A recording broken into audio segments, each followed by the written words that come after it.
Good evening, everyone. Welcome back. It is some NASCAR Thunder 2004 time. And obviously, as the title, I think, very heavily implies, it is the 20-year anniversary of what could quite possibly be the best finish in NASCAR history. And I thought, what better way to honor that just a legendary moment than to play this game, do a 100% race at Darlington, and just to have a good old time with it. So that's why we're here. Even after the race is done, I got an idea. I'll do after. I'm gonna probably do a reaction, not a reaction, but we're just gonna watch that last like 5 laps of that race on YouTube, and just kind of geek out, because it's one of those few finishes where it just gets you so hype. So I get emotional because it's just like, it's so awesome.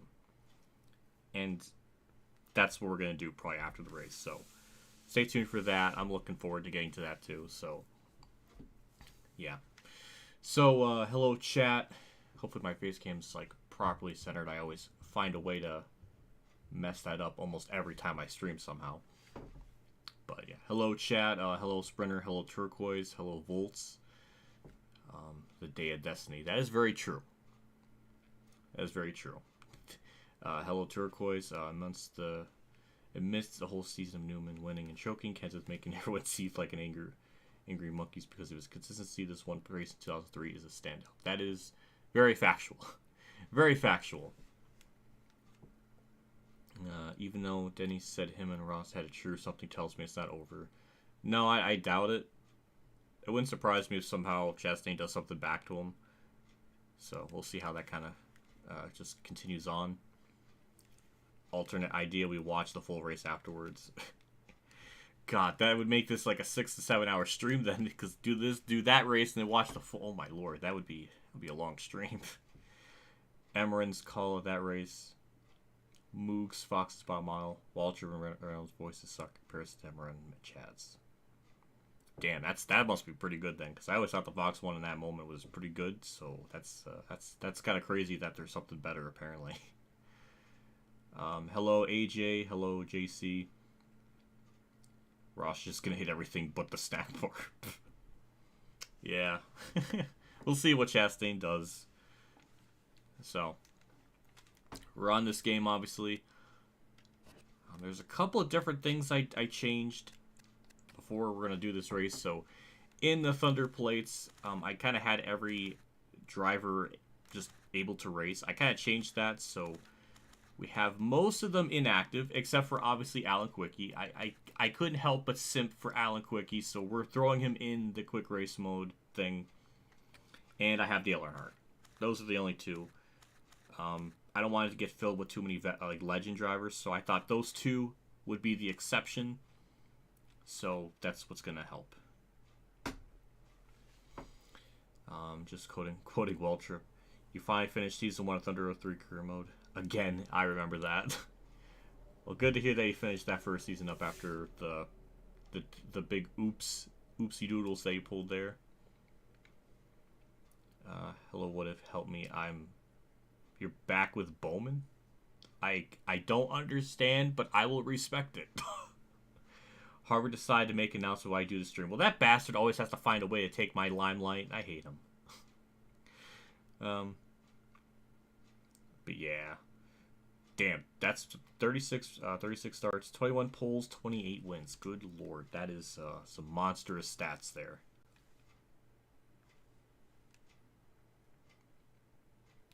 Well, yeah, those are the legend drivers that are going to be racing with us. I couldn't help but simp for Alan Quickie and Earnhardt, so we're going to throw those two in there. Everyone else we have is inactive. Water. That's going to be my biggest friend of the race, because my voice sucks anymore, and I can't talk. I don't know why. My voice is getting really raspy. So, yeah, we'll just jump into it, I suppose. So this is our settings. It's on, I'm going to have it to custom. Actually, I should show this. So what custom means, just when you go to gameplay settings, you have it already kind of set to where you want it to be. So this is our difficulty. Obviously, the race length, and we'll change that when we get into the menu.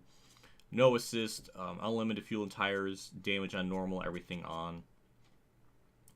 So that's what we're going to use with that. So we'll go to race now, put it to custom, 100% race length, and we're going to pick a certain driver, which I think should be pretty obvious. I mean, the thumbnail makes you wonder, what car am I going to be picking? I don't know what car I'm going to pick. Actually, I do, but I don't. But I do. So, what car can I possibly pick? You know, naturally, you'd think I would pick that car. You know, it did win here in real life. But we're going to fudge some history up a little bit. We're going with Kurt Busch, obviously. I could not just do a race and not have the opportunity to race as Kurt Busch. He should have won this race. He should have won this race. He lost power steering with like 10 to go, and it cost him. And I was so mad. Tables were flipped. I got a scar right on my middle finger. Of that instant. Okay. Okay, I'm lying. So yeah, obviously, we're going with Kurt. So, and this is the car I ran with in real life. Nice looking car. I wish I had a diecast this one, or something. I don't know. I'm starting to get that weird feeling of just like owning Kurt diecast. I don't want to do that because it'll send you into a black hole of misery. So I don't know.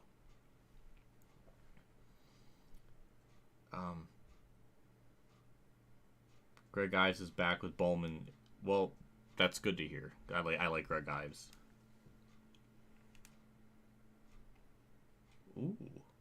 Ooh, look at BC Whistle. Thank you for being a member. You guys, a Steam Deck, and you modify Heat 5. Oh, that's a great combo. Hell yeah. Well, thank you. Thank you for the membership. Yes, it came up as it's supposed to. And we got immediate boob hug right out of the gate. That makes me happy. Dang, a Steam Deck, and you modify Heat 5. Well, that's pretty freaking sick. That's really cool. I'm happy to know that, because any way to keep Heat 5 alive after everything with Ignition, that's always good. I thought you were racing as Dave Blaney. I could. I mean, I wish I could, but there's no Dave Blaney in this game, which sucks. Thanks for flipping us off. Oh, God. Like Ives. I think he was Dale Jr.'s crew chief, so I don't really think I have a problem with him. Kurt Busch 2004 Cup Series. You damn right.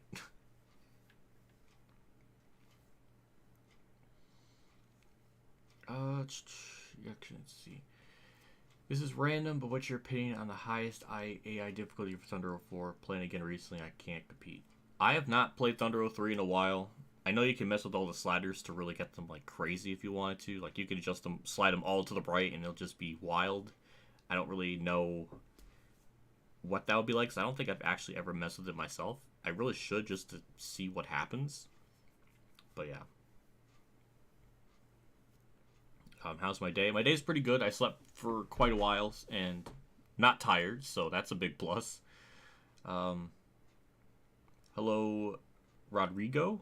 I hope I said that right. Is today the anniversary of the best finish? You didn't even know that. Well, goddamn. Go watch that 2003 Dodge Dealers 400 race on YouTube. It was... my heart is pretty cold as a stone, but that might be the best finish in at least NASCAR history, at least from when I was watching it and everything. So I feel like it is.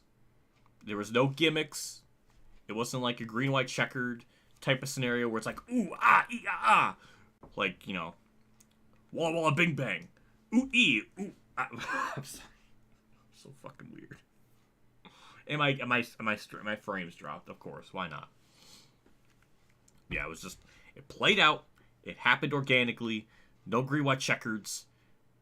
It was just good old, solid, just greatness.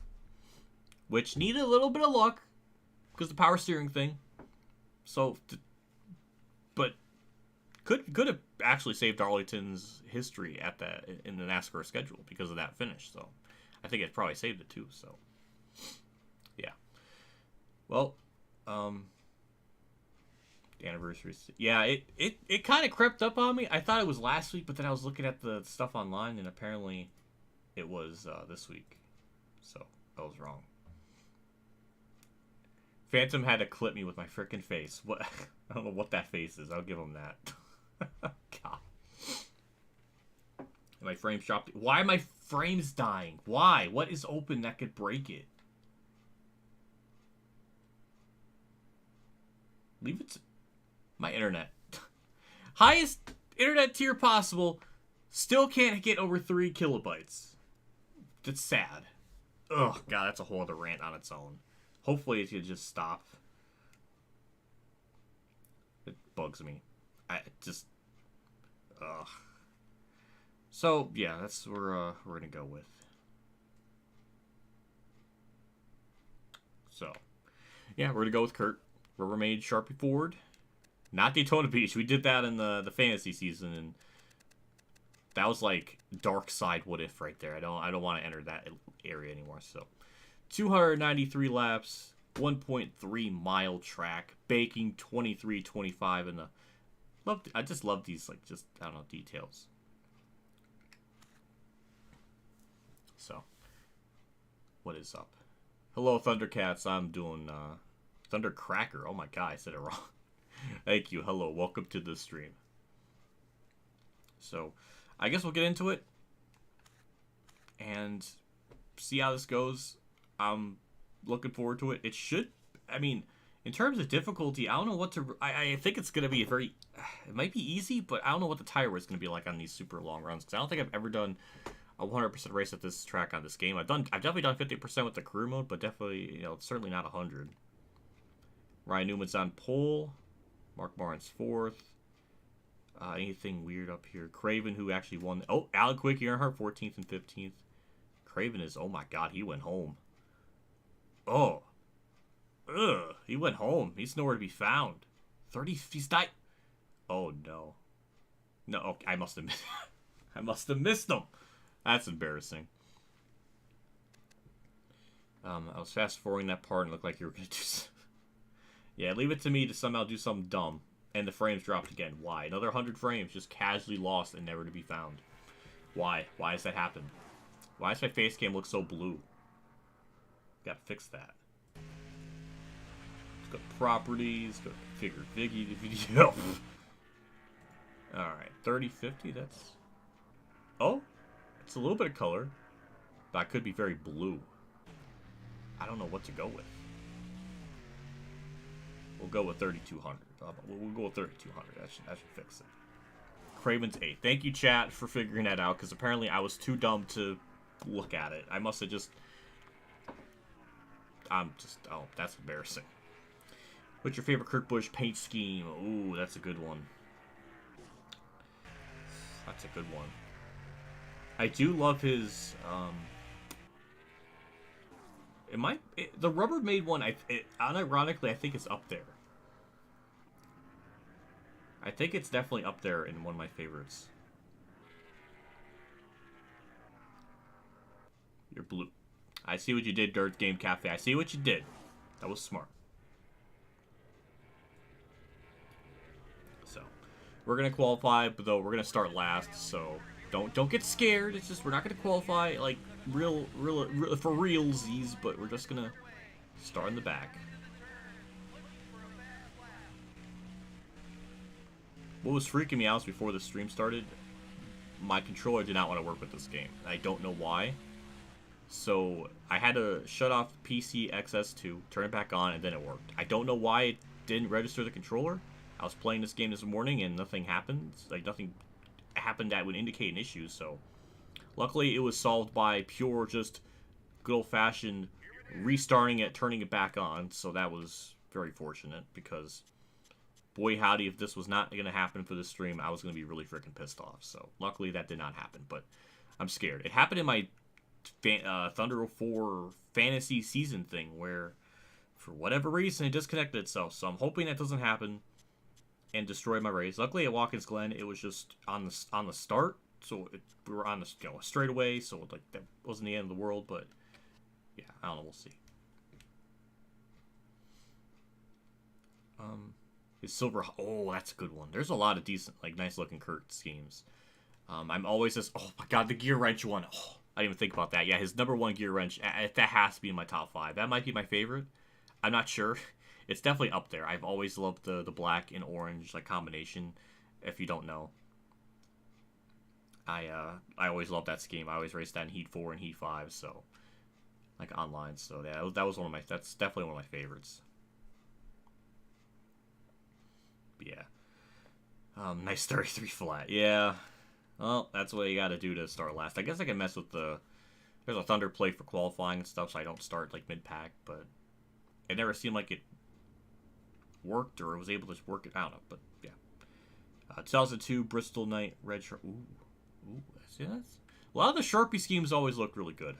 I've always liked those schemes. But yeah, with that qualifying out of the way and everything, I guess we'll just have MRN take it off and see if they completely ignore people again, because that was amazing. You met Kurt in 2003. That's freaking awesome. You're lucky. That's really cool to know. We'll have MRN take it away here. Thank you. I'm excited.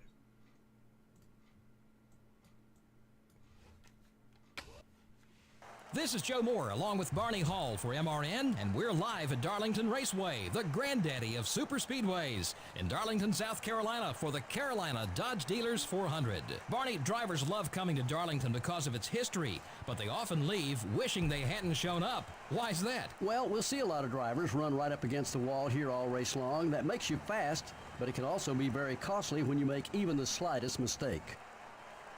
Ryan Newman won 2002 Rookie of the Year honors after an impressive 6th place finish in the points. That was a great rookie battle that came down to the last race of the season. This guy should have a long and successful Cup career to look forward to. Greg Biffle won the Ray Bestis Rookie of the Year award in the NASCAR Busch Series in 2001. He started all 33 races that year and posted 5 wins. Kurt Busch started on the pole for the first time in his career here at Darlington during the 2001 season. And that's quite a surprise. The Lady in Black is a very unforgiving racetrack that can give rookies and veterans alike a hard time. But she caught up to Kurt, and he only finished 51 laps that day. Oh.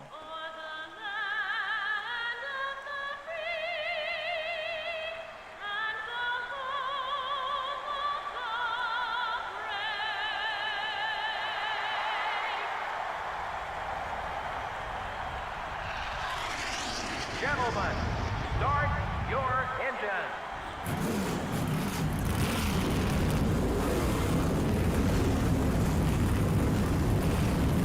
Alrighty.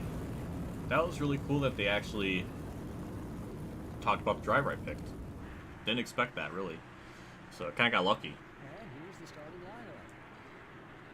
I guess we'll go through the lineup here so I can look at chat one more time before I get into the race. But yeah, I remember that. 2001 in Darlington. Yeah, Kurt started on pole. He was doing alright, and then, yeah, like they said, the car blew up. But Roush was bad that year. I mean, Jeff Byrne was like the only one to able to do anything in those cars. It was just a bad year. Kurt had like probably the worst first full time rookie season. The timing of him joining Roush was just awful. Amazingly, he got a sponsor, which I just was hard to believe at that period of time. I think he got that when he did it with sponsorless, I think. I'm not really sure, but yeah, it was, ooh, yeah. What if needs a hug? Good luck. Look, oh, I never even knew that was an emoji. That's an interesting one. Alternate scheme for Harp, or for Waltrip, I see it.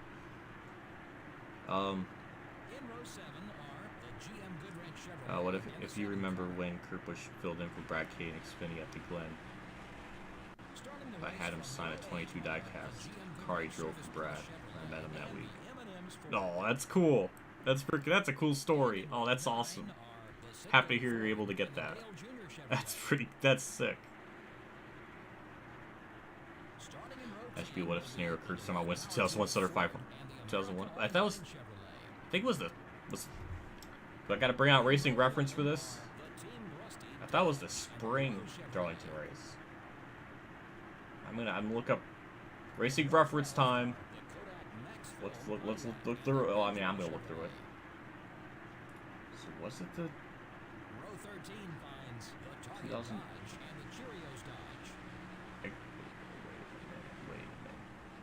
Huh. No, it wasn't. No, because they, okay, 2000, okay. I looked at Atlanta. I'm looking at the wrong freaking race. God damn it. Darlington, there we go. That's what I want to look at. Okay, so it isn't the spring race. I thought they were just referencing the spring race. Okay, it was definitely the fall. Okay. They said 7,500, so I guess I probably would have been able to pick it up. But... Wait a minute. Kurt finished 316 laps. He didn't... Well, I guess maybe he blew up on lap 51 then? Well, I'm trying to look up the stats here, but I don't think... There wasn't... Oh, if it did happen, it wasn't a yellow, apparently. Okay, yeah, Kurt led the first. Wait, where do they... Huh. Oh, maybe they're talking about... I'm trying to think now. Hold on. Let's bring up racing reference together, chat.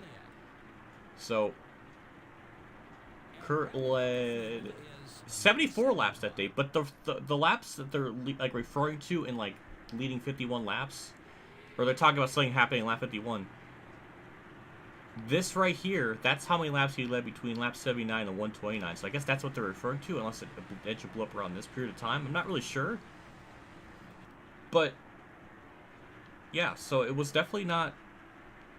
You didn't just complete 51 laps. You complete, like... Oh, my goodness, where is it? Yeah, 316. So he was running it, so... I don't know, it's... something... interesting. Makes me wonder how accurate these MRN things are. Some of those seem to be pretty accurate, but sometimes... the wording throws me off, because...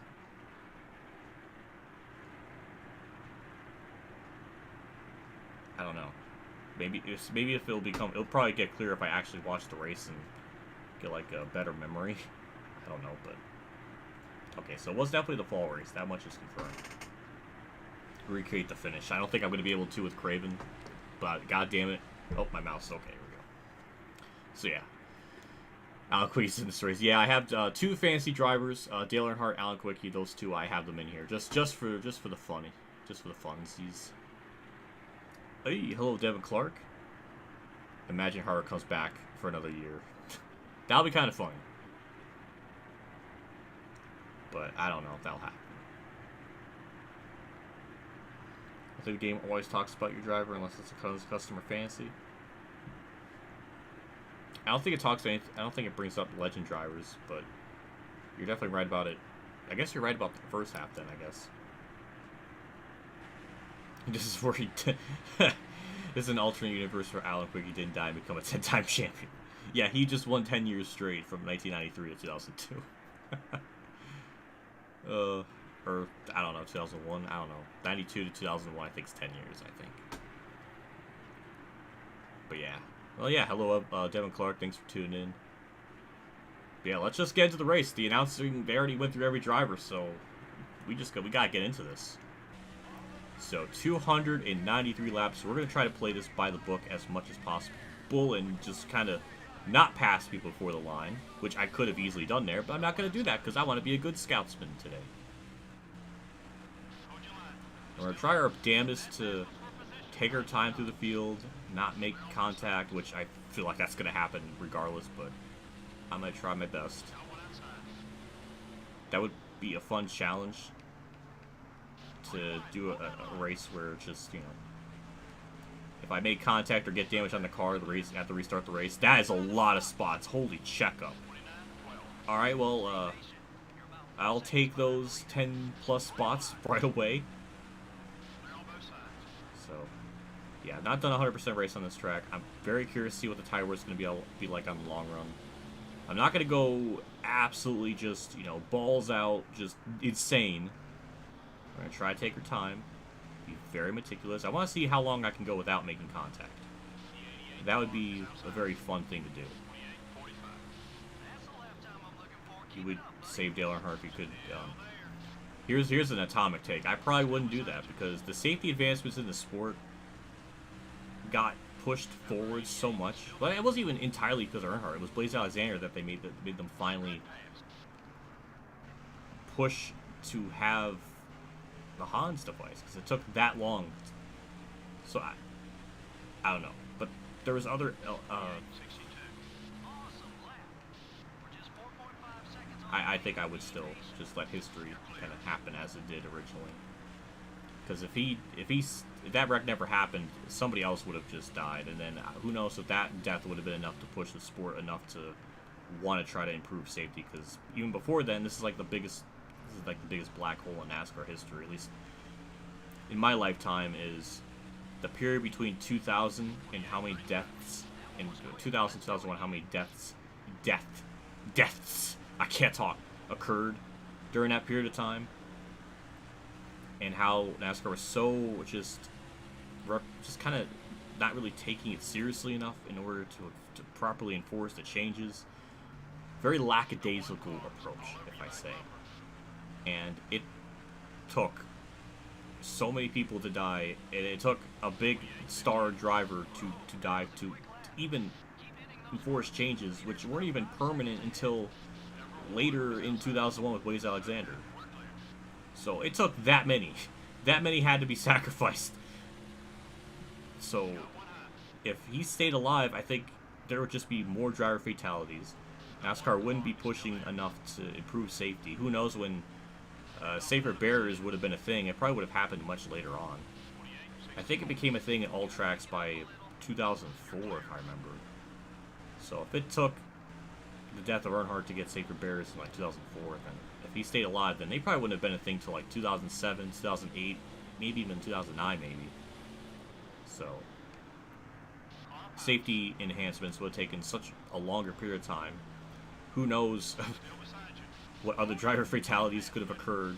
So I think I'll be fine with how history played out in a weird cosmic way.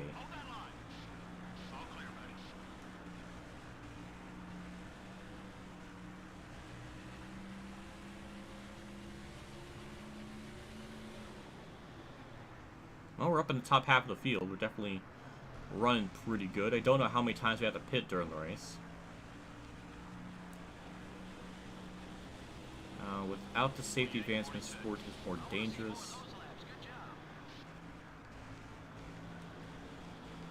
More enticing to casual viewers. That is kind of, you know what, I can agree with that.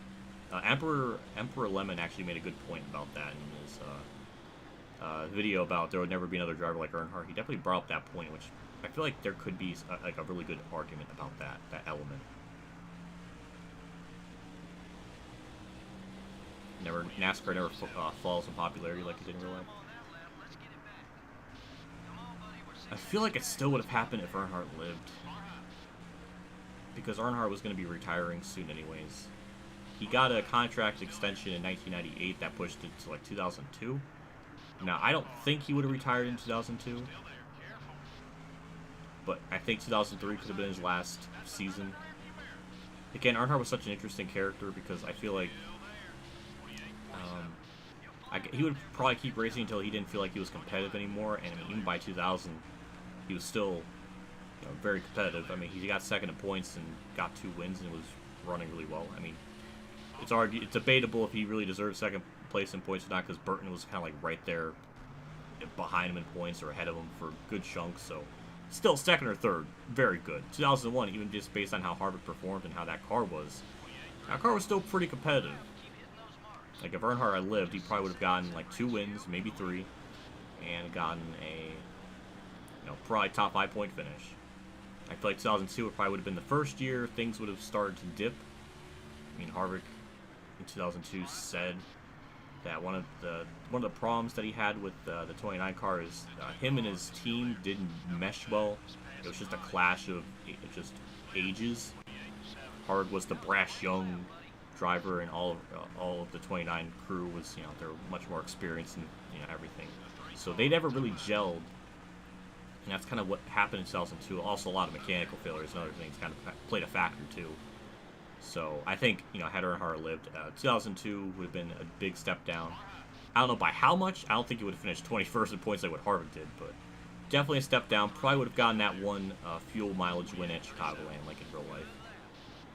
But definitely an outside top 10 points finish, and I think that would be the year where Earnhardt really kind of... And that's also the last year of his original contract from when it was extended in 98 or 99. And I don't think Earnhardt would ever do a thing where he's just going to retire and not give fans like one more year. I guess like a farewell tour. So I think he would do one more season, and 2003 would be his last. And I think he would kind of go out in a blaze of glory type of thing where he's going to have a very good point finish, probably top 5, get maybe a win or 2, and cap off the career. And I think that's probably where it will be. Now, I guess there's always a possibility it could change, but the ratings decline in the sport happened right after 2005. So it would have been 2006 was, I believe, the first year, or sometime in 2007. So Earnhardt would have been long retired, even if you want to stretch it as be as generous as possible. I think Earnhardt was still retired between the time span of 2003 to 2006 for sure. So some people even think that'll go as far as 2006, because that's when Goodwrench, that was last year Goodwrench was a part of the sport. So I guess it could theoretically be possible, but it's hard to say. I just think probably 2003, maybe 2004 at the furthest, that's when it will be a thing. But yeah, the sports decline happened definitely happened around 2006. So the first couple years, maybe the first 2 or 3 years of the original playoffs or chase, the ratings definitely went up, but then it started to dwindle. Then the economy collapsed in 2008, made things a lot worse. And it just kind of continued to whittle down. So it's a whole thing. One question could lead into multiple different discussions and everything. So it's a whole hootenanny of timelines and bridges that kind of happen. So yeah. So that means if the way I was wording it, so what? 2001 he gets 3 more wins. 2002 just 1. 2003 maybe a win, maybe 2. Because even in 2000, those 2 wins that he did have, I mean, they were kind of just miracle last-second wins, but he was still running consistently enough in 2000 to where he was in multiple positions to win races. I remember Richmond, that was another good one he had a shot at. Atlanta in the fall, he had a shot there. There was Martinsville, where I think it was between him and Tony Stewart. He was close in that one. So there was a couple of races where Earnhardt was running in with the potential to win. He could have had more wins. He was still very competitive. And also 2000 was the first year where he actually got the neck surgery, so he can actually perform at about 100%. But this first year he did really well. So there's no doubt in my mind Earnhardt would have been pretty competitive and everything in 2001. So yeah, so 3 wins, 4, maybe 6 more wins. He probably would end out his career about 82 wins maybe. Even if Earnhardt raced in 2004, it's hard to say because Harvick didn't really win in 2004. Maybe Earnhardt could have gotten a singular win. Hard to say, but he would have easily ended out his career around 82, 83 wins. I think that's a pretty safe bet had he lived. So, yeah, I don't know. Just a lot of things to kind of factor in. Would have saved room. Save room. I say room. Oh my god. Do I say room weird? I don't know. I'm sorry. Dale could have definitely retired. See, that's the thing. It's hard to say. But 2003 would make sense. 2004 maybe, but it depends. I mean, Earnhardt could have retired at the end of 2003 if he knew what was coming up with Nextel and how they're going to be doing the format. Because remember, back in 2004, a lot of drivers didn't like the idea of a 10-race chase. So Earnhardt probably would have been stubborn enough to maybe leave the sport entirely, or at least not race anymore if that was going to be the case. So it could be a possibility, or it could have been another wild possibility that Earnhardt and France were so intertwined that maybe Earnhardt would have had a lot more of a say in what they do with the playoffs. How to implement it, or maybe just not have one altogether for 2004. It's an interesting thing because they had such of a connection that it wouldn't surprise me if Earnhardt would have had a bigger say in about how the format would have been done, or if it would have happened at all. Even it's hard to say because, like I said, he has a big influence like that on the France family. So, that's our first oopsie doodles contact, and it was right when we were at 7th place. That probably is damaged, but it doesn't show up on the car map, so I'm not going to count it.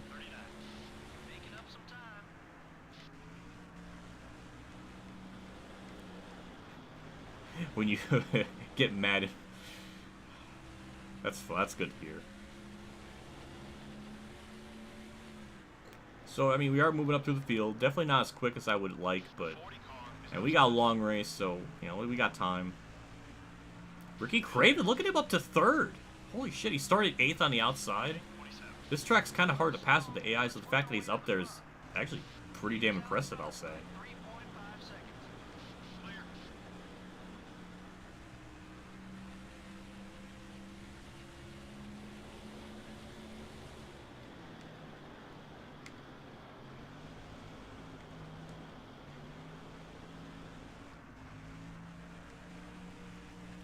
If Dale lived, Jr. probably would have been champion.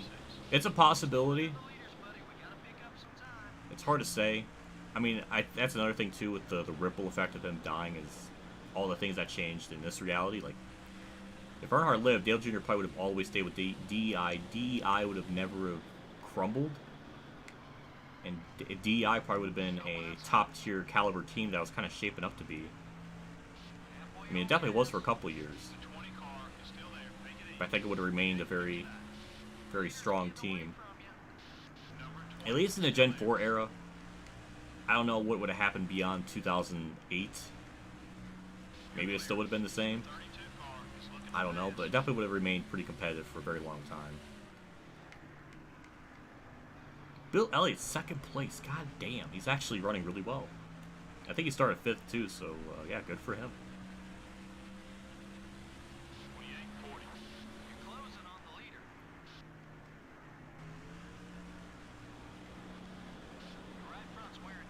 Not Bill France Jr.'s. I never said it was I never said it was Bill France Jr.'s, but yeah. But obviously, by the time 2003 came along, that was Brian France's first year as a CEO. So obviously, Earnhardt would have had to butt heads with him against the net Bill France.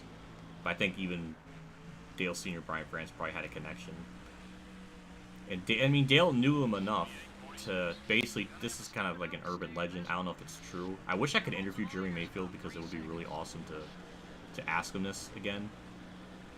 But because Jerry Mayfield said that Earnhardt said to him that you have to watch out for Brian France or get out of the sport soon because Brian France is going to ruin it. Like, Dale had the foresight, or at least knew of all the things Brian France was doing, or just probably knew Brian France was under the influence and just not thinking right, probably. Which I think kind of stems back to how long Brian France has had the drug problem for 20 plus years, even before 2018, like before he was like officially caught. Even though there's other instances in like 2006 and stuff where he was basically caught but kind of got pushed under the rug. So, I mean, Dale Sr. was warning Jerry Mayfield about Brian France. Then, yeah, it was going on for a long time. I saw stuff in the comment section, people saying as early as like the early 90s, people were noticing Brian France was doing, or just into I don't know what shit he was doing, but yeah. Yeah, if Dale knew something was up, then I think that's kind of a big indicator of how long that issue was permeating before his, like, arrest, so, yeah.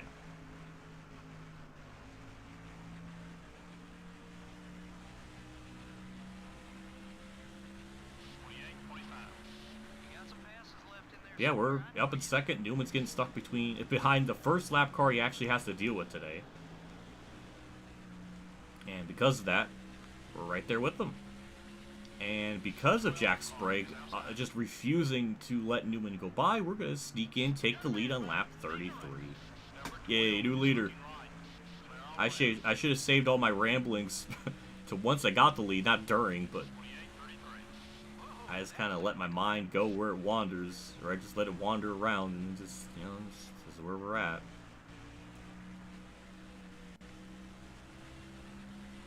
There's a book about Brian's issues since the late 80s at the earliest. There was something like that. Ostug and Ossie made a really good video talking about Brian France and just his stuff. There was something about it in the book, about how he was a returning client at a hospital, but they used like a fake name, and they're very familiar with them. So there's a whole deep dive of just this issue being a thing. Yeah, the early 2000s. Brock Beard made a great video about it. The 3 Before February is a fantastic documentary. that kind of goes through of just the fatalities, NASCAR's reaction to them, what they were saying at the time period. It's a fantastic stuff, and this happened right at the time when internet was becoming like a really big commonplace thing. So it was possible to retrieve this old information article. So it would be really cool to definitely watch it. It's a really good video, and it kind of shows that, you know, NASCAR wasn't always this bright and shiny, wonderful sport. It had a dark side with that stuff in that period of time, and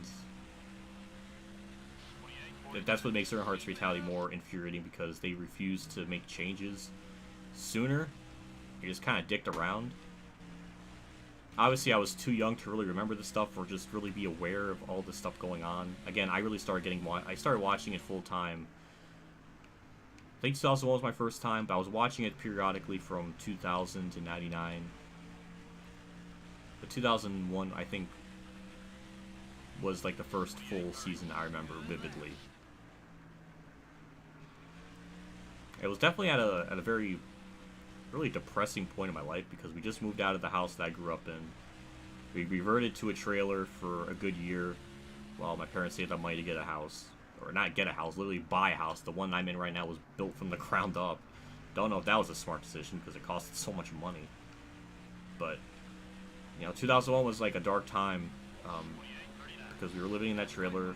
Everything was pretty just tough, just trying to get by. Everyone was just so crammed together. This is, you know, a trailer with 4 people living in it. Me, my sister, my parents. That's 4, and a dog. So that's technically, you know, 5. You want to count the dog. So, we had a cat too. So that's 6. So 6 things living in a trailer. It sucked for that year. We had Christmas there. All of 2001, we were in that place, and we moved into this house in February of 2002.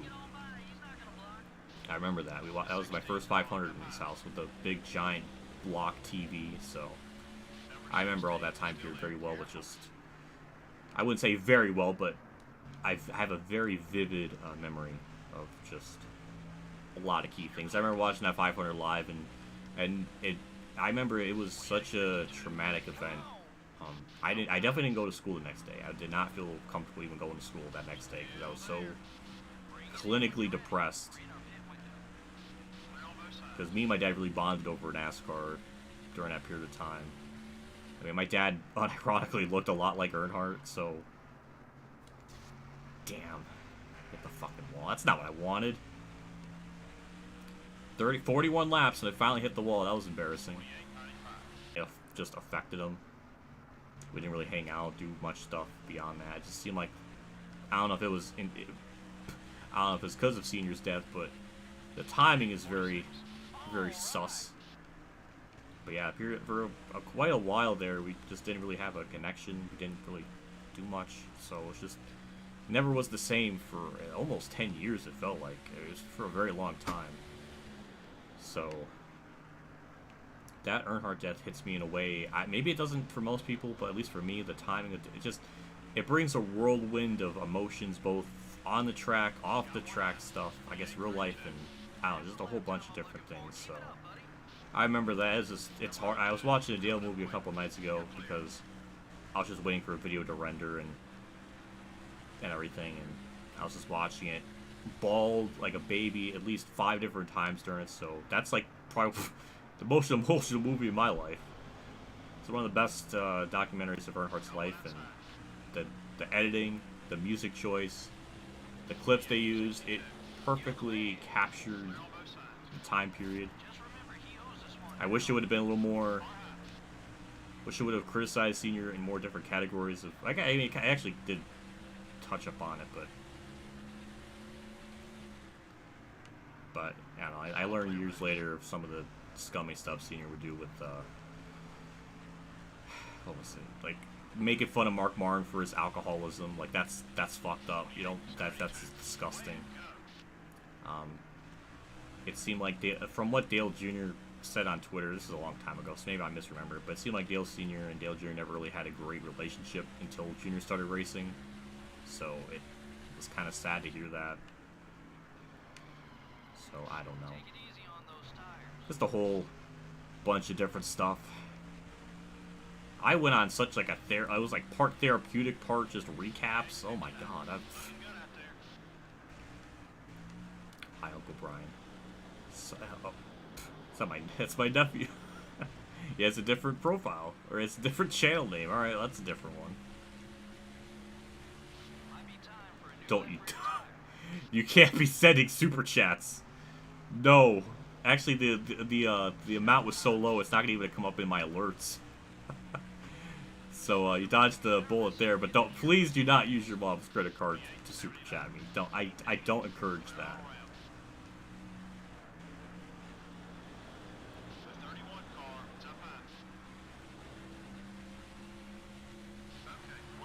Jimmy allowed to run the All-Star? I think so. I think he has to race his way in, though.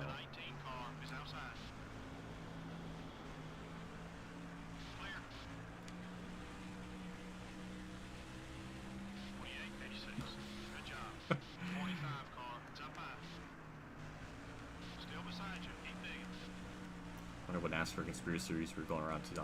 Well, there was one about Bobby Labonte about Bobby Labonte dying. Like that's a wild one. I remember that. Dale Senior's not the good guy. Younger fans need to try to promote. Yeah, I feel like a lot of that kind of gets buried with his passing.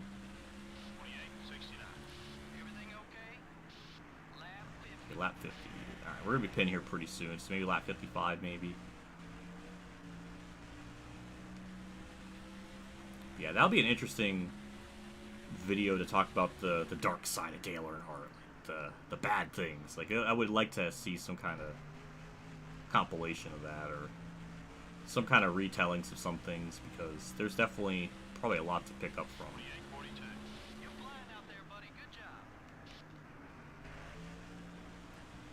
So I only know of a couple, but there's probably a lot more out there. As important it is to fanboy over a driver, I think it's important to kind of know the negatives as well.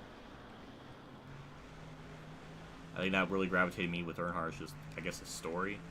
And even when I was doing his, like, every win video, like, the every win video series, of all the drivers I've done, I don't think none were as entertaining or memorable of victories as what Earnhardt had. I could not recall another driver that had as much memorable victories or just iconic moments. Like, Earnhardt has to be up there with some of the most memorable stuff.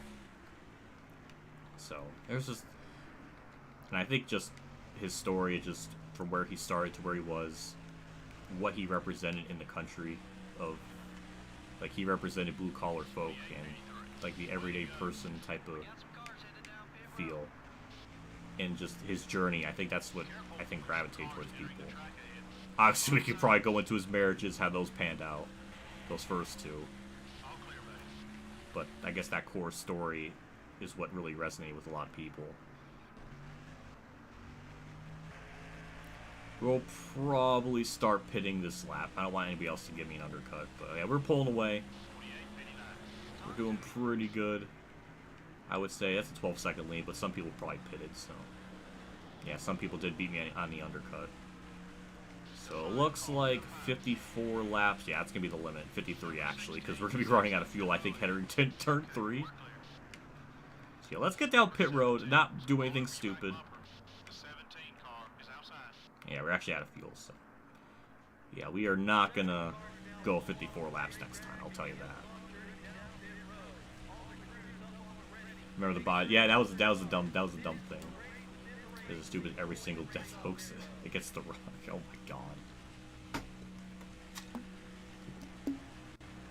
What's the first PS2 NASCAR game? I think it's NASCAR 2001. I actually have that. It's this one right here. That was the first PS2 NASCAR game.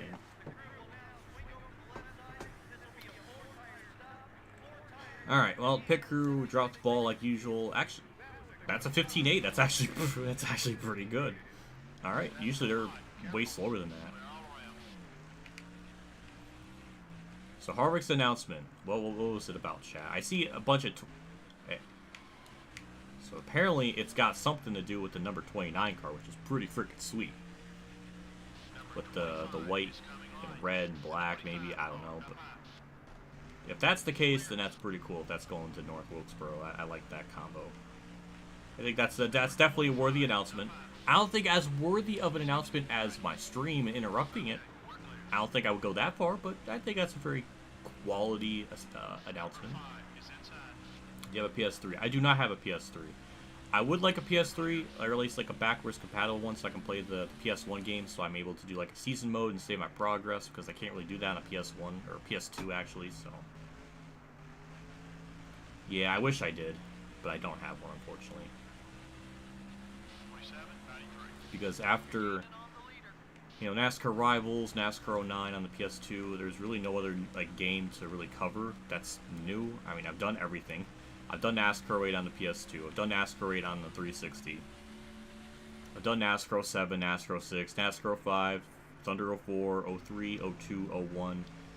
Maybe I can get to like do NASCAR 2001 maybe. But then after that, like I would need a PS3 or something to get to the older ones.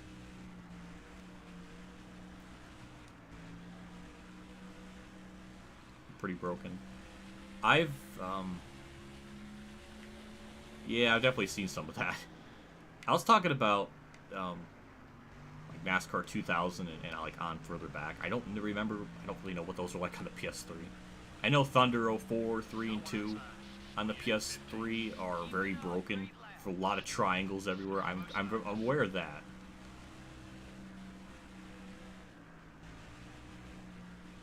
Under the Lights. Ooh, that's okay. That's pretty cool.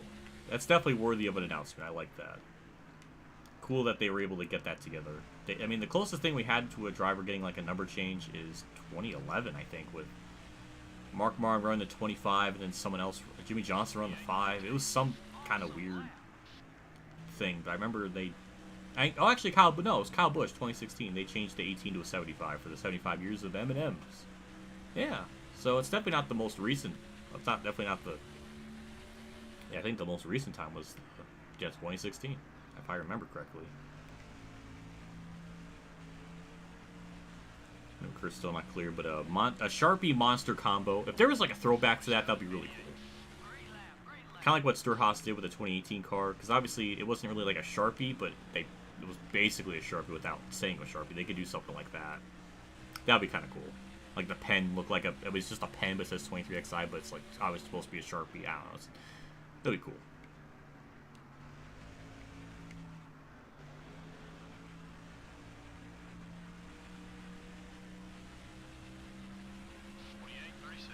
Does anyone own the 97? Oh, that's a good question. The last time I think a 97 raced on track was Obi I can't even say the name. But it was like 2011. I think there was a 97. So it might. Well, I don't even. Well, that team doesn't exist anymore, so I don't know where the rights to the 97 car went, unless it went back to Roush. But I don't really know.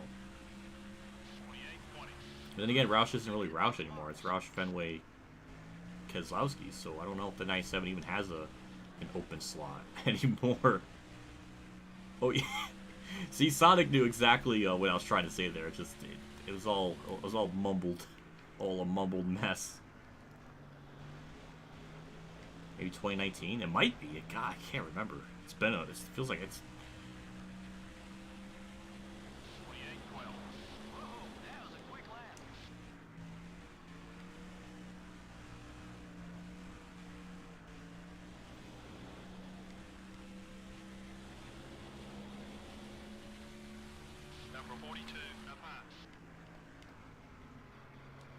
McMurray, why are you blocking so much? Like, is it really necessary? There we go. We got the spot.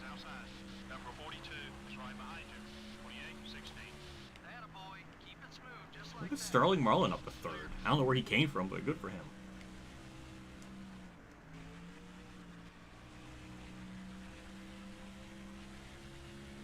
And EA and 2000. Yeah, I remember those days.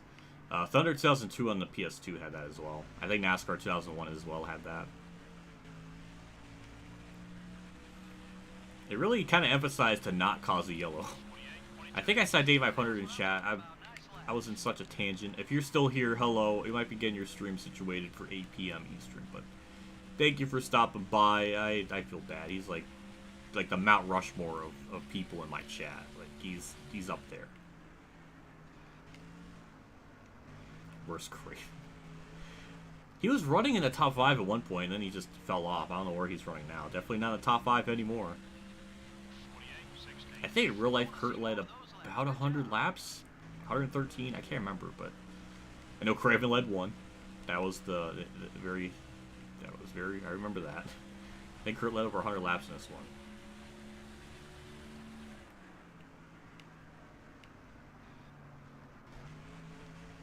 So as the car went on the long run, it didn't really seem like it dropped off much in tire wear, so I mean, at this rate, we're going to probably lap the whole damn field.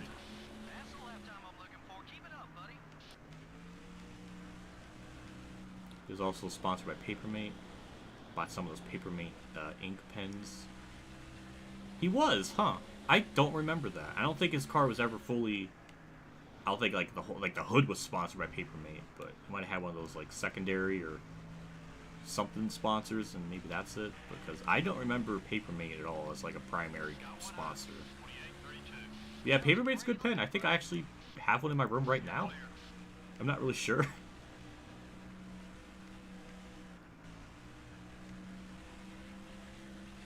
That's cool.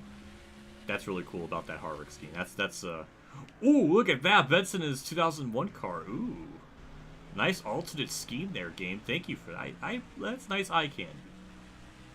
Even though it's like almost entirely inspired by Mark Martin's 2000 paint scheme, just about, but I will take it.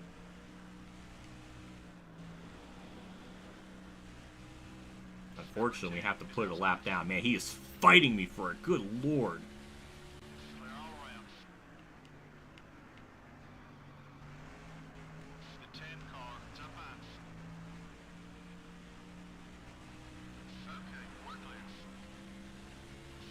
Yeah, Monster Games did make 2 versions of Heat 2002 for the Xbox and PS2. Now, the PS2, I think, is much inferior to the Xbox One, if my memory serves me right. Weirdly enough, I think the PS2 version came out before the Xbox version, so the Xbox version is like an enhanced, better version of it. Don't know why that is, or why they made 2 different versions. But at least the Xbox version, the one that came out later, was a more improved one, so... Unless my memory's unless it's backwards, I don't remember. But I know they made basically 2 different versions of the game.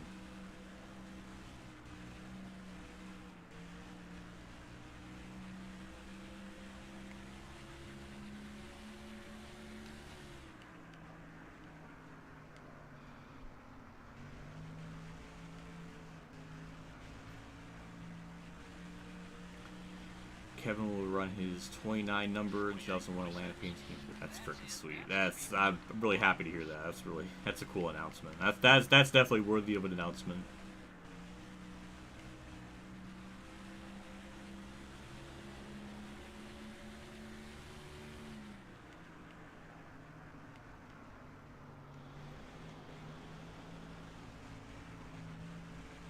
So we're just lapping people. Ward Burns in nice alternate scheme. Jeff Gordon's up in second, which in real life he was like the most dominant car for a while until he had mechanical failures. So, the game is kind of, so weirdly enough, accurately representing that. I don't know why, but I'll take it.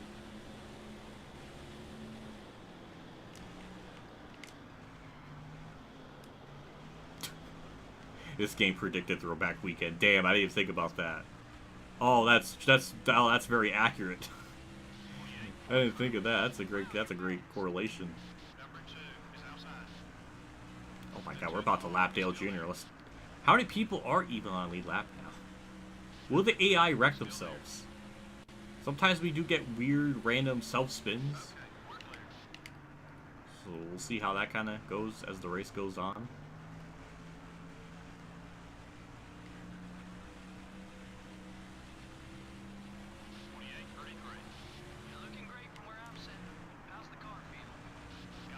So Bobby Labonte is 5th. He's 21 seconds back last I saw. So we're about 6 or 7 seconds away to lapping him. So he's still a good bit up the road.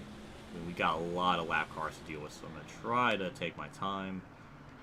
I feel like I've done a pretty good job taking my time. I mean, I made 1 contact with Burt. Well, actually, I guess technically 2.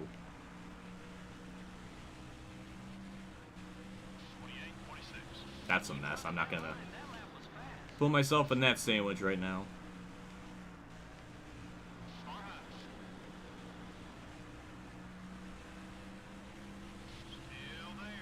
No, active NASCAR driver is gonna. Yeah, that's true. I mean, North Wilkesboro closing down was in '96. That was 27 years ago. There's no one even. The closest one would have been Jeff Gordon.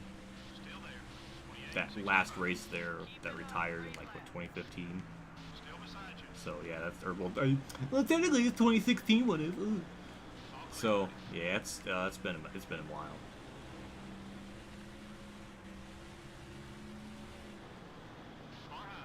That's cool. He got approval from Childress to run a 29 car. That's pretty cool.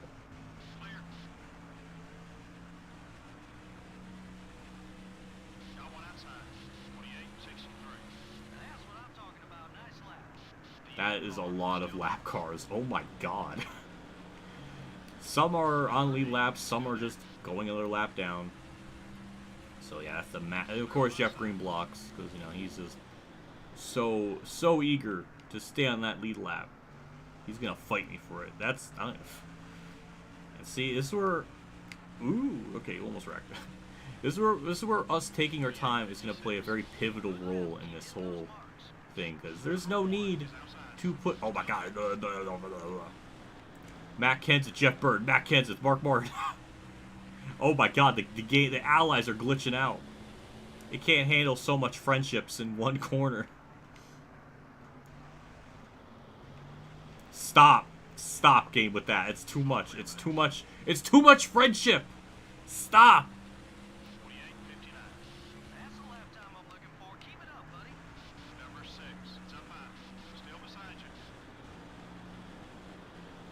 Alright, we gotta buy all the friendship people.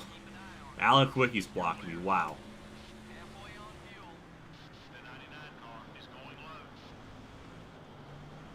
So I guess Alan Quicky's somewhere in the top 10, I guess.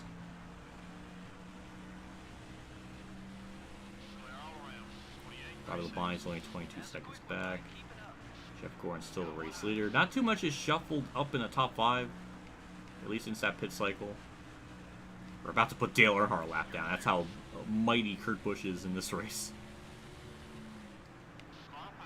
But Stewart's going to get held up by Mike Skinner. We'll take that advantage. Oh, Craven's up in the top 10. I don't think he's in it. Good for him. Harvick. For once, I was talking positively about you. That doesn't happen very often. Don't make me regret it. But I'm going to help him get by Ricky Craven. That's not what I wanted. He's going to get by Jared as well. That's a bunch of malarkey. Oh, God, that was a... Oh, yeah, there goes Craven. He's going to make up a spot because of Hermie Sadler. Alright, well, that's one loss and one gain. And we're going to gain a good run here, so we'll get those 3.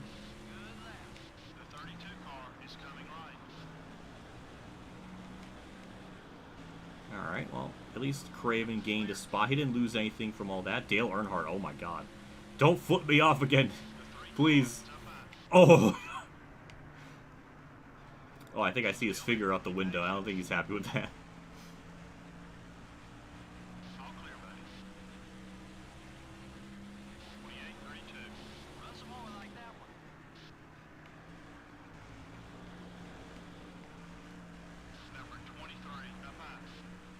NASCAR Racing 3. It might have been. I can't remember.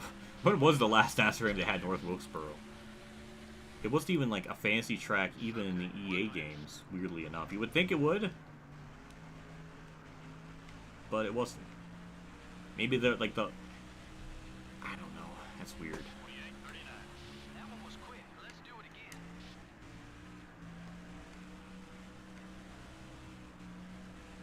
Well, I guess we cleared through all the hive mind of lap cars with really no significant damage.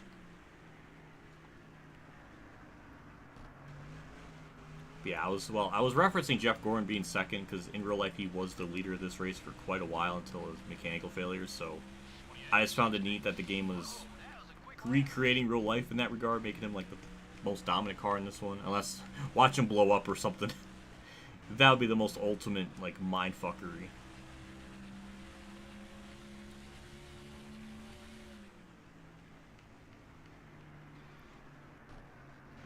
Yeah, I don't know. As much as I like the game, like especially in race now stuff, the game is just too easy.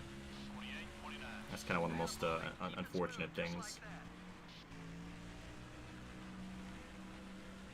Because if you have like if you have a car like this and you go to a quick race, for the most part, you're going to be just going into it and crushing them. Now, I didn't know what the tire wear was going to be like. That's the only question mark I had. I thought maybe it was going to be a lot worse, or more worse on the long run. I don't know if that's the right terminology, but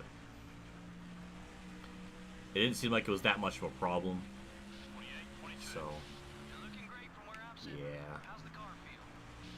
So we'll be pitting around lap 100, actually 106 maybe, 107. We can't. I mean, we can go 54 laps, but that's if we absolutely push it. So I think 53 laps is a very good safe bet. The 43 car is outside. Number 43 is still there. 28, 48. Keep running that line. Well, I think the reason why I personally was shocked Tara Labonte won was because Tara Labonte's AI in this game isn't really that good, so it is very, very surprising to see his AI run that well. So I can understand it. Even though, I mean, he did win here in real life in the fall, but yeah, his AI is usually not that good. What was very frustrating is I did a practice race for like a thumbnail, to get a thumbnail I needed for the stream. And in the race, Tara Labonte was in his Cheez-Its car, and I was like, oh my god, that is so unfortunate. I thought of JC in that moment, because I know he just got like a Tara Labonte Cheez-It car. I think it was from 2000, I think it was the 2002 one, so I was like, damn, the timing of that really sucked. It's in that race, but not in this one. Like, you can't even have JC fangirl about Cheez-Its, so that's unfortunate. I want to see more of those laps. Good job. Easy, buddy. That left front tire's seen some action.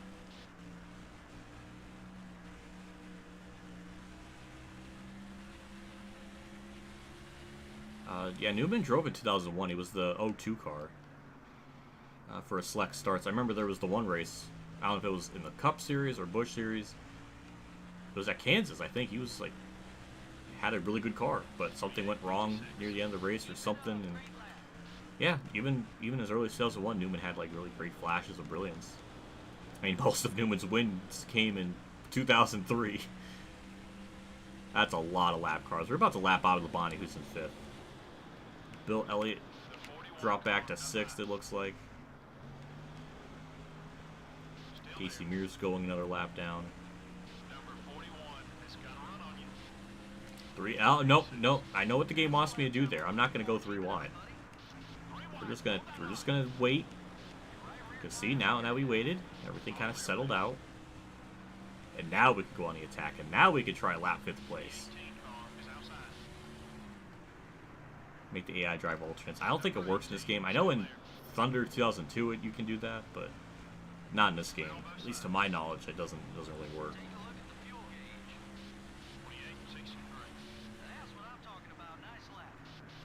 So the next car up on the lap is Ryan Newman. That's 4th. That's right up there up in the horizon.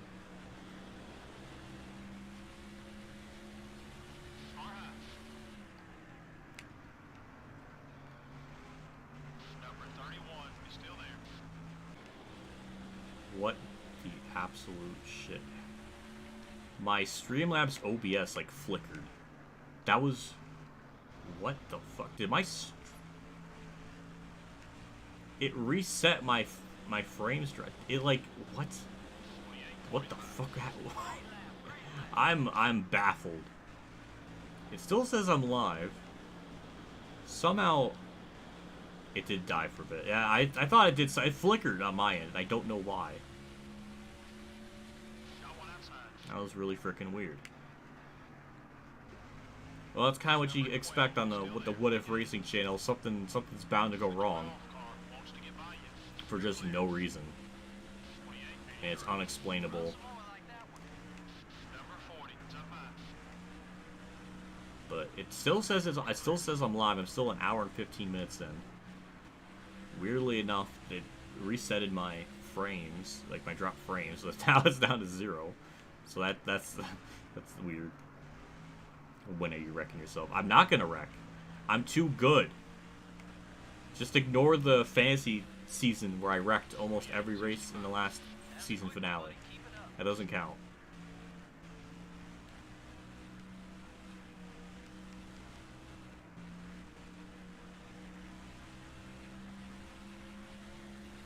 Do you lead some of this race in real life? I don't know. Go to Racing Reference, JC. Be the ultimate nerd that you desire to be. But well, technically, Sterling Barlow did not lead last, but I was thinking of the 1992 one because he was yeah. All right, lap 100. We are almost a third of the way through it. My car is getting very shitty in handling. It was the work of a stand. It definitely was. That's the only explanation. Pause the race. I'm not breaking immersion, JC. I can't do that. Even if I go down pit road, it wouldn't be enough time. So I will refrain from breaking immersion. JC just thinks I can just do everything all at once. I can just pause the game, use my third hand. I'm not Robin. I can't grow limbs. I wish I could.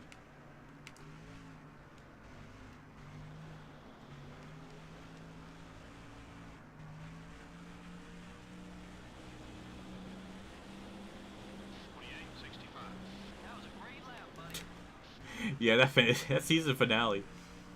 I'm very tempted to do a compilation. I don't really know how to structure it or how to pace it. Do I make it with the context of focusing about the, like, worrying about the point situation or not? Because it ultimately really never seemed to matter because we still won it anyways, and Mark Martin just he just dominated Daytona Beach. So maybe I won't really focus on points, but maybe just more of the dumb things that happened. So I could do that. I just haven't had the time to do it. I was finalizing the Robin video, getting that situated. That's some hood damage, I think. Yep, I can see it.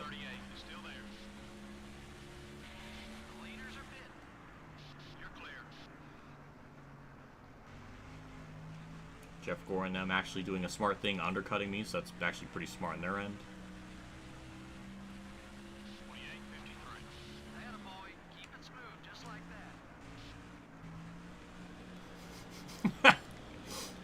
Oh, there you go. Phantom Foxy did the research. Actually, Sterling Marlins started 8th and finished 39th in the 2003 Carolina Dodge Dealers 400. Crashed on lap 145 and lap 293. He also did not lead any.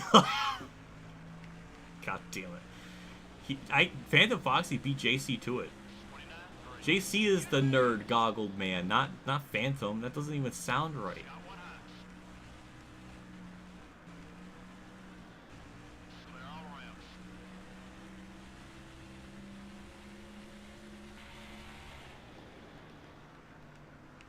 I'll pit next time by.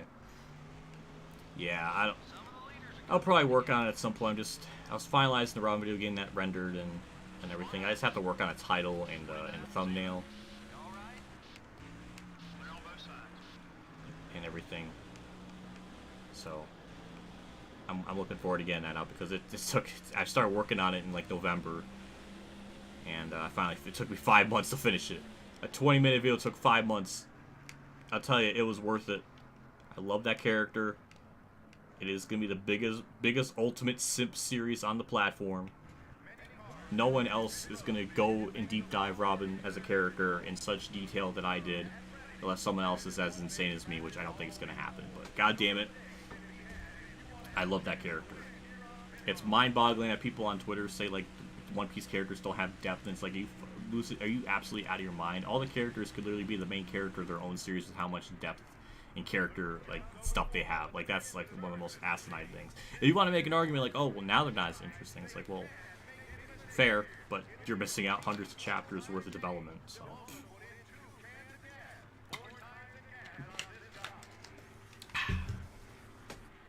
17-2. Oh, Biffle wanted to try to. He wanted to be interesting and try to beat me off pit road, but it didn't matter. Also, I'm sorry if you're watching this while Roots is streaming. Wow, Biffle still beat me out of pit road. And he's not even to give me room to get back up on the racing surface. What a punk. Wow. He has to try to one-up me, even though Kurt is the superior Chad. 61, 69. So yeah, we're third. I mean, everybody else has to cycle through and pit. 16 is gaining on you. We had such a lead that we get in and out of pit road, we get to fourth, and Harvick is right there up in front of me. Oh, uh-oh, engine failure. No! Oh, the game is just continuing to bone Johnny Benson for no reason. In his great freaking Valvoline car. Why I say Valvoline? I guess it could be that too. I don't know. That is, I don't know what is worse. The game is first it's when I was doing the fantasy season, Amaranth just completely, like, it pans to Johnny Benson, completely skips over him, just ignores him. And then you go to this race, and then they DNF him. Like, what? Just the disrespect. Like, you can't even make him finish a race. You're looking great from where I'm sitting. How's the car feel? Still there. The 42 car, it's got a run on you. Clear all around. The 4 car, down low. All clear. So I guess since I'm leading and there's not really a whole lot else going on, I guess we'll go through a WhatiFRacing track tip tutorial at Darlington. So usually I brake right at that line. That's not how you take the corner. But usually you brake right at when you see that, like, line on the outside wall, scuff marks. And I hit the brakes going into turn 3 once I get past that building on the left. And I just let it coast for a while, and it's more on just like instinct or just a feeling of when to get back into gas. But those are my general braking points. I don't think it's anything too crazy. Sometimes you can get on or off the gas a little bit earlier than normal. A lot of it's just kind of a feel thing. That's kind of hard to really articulate, like, a feeling. But that's kind of generally where I brake and everything, and just kind of go from there. Once you figure out, like, where the brake is, you know, where your braking zone is, then it's just kind of, then it's just like, okay, how long do I stay off the gas? How long do I get back on it? A lot of stuff like that. Dale Jr.'s staying out for an awfully long time. I don't know how he's really doing it. That's kind of insane.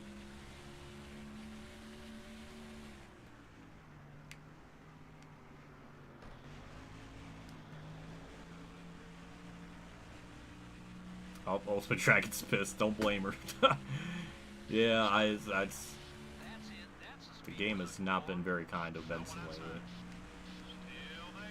We'll see what the Career Mode series does for the finale of Season 3. See if they keep messing with them.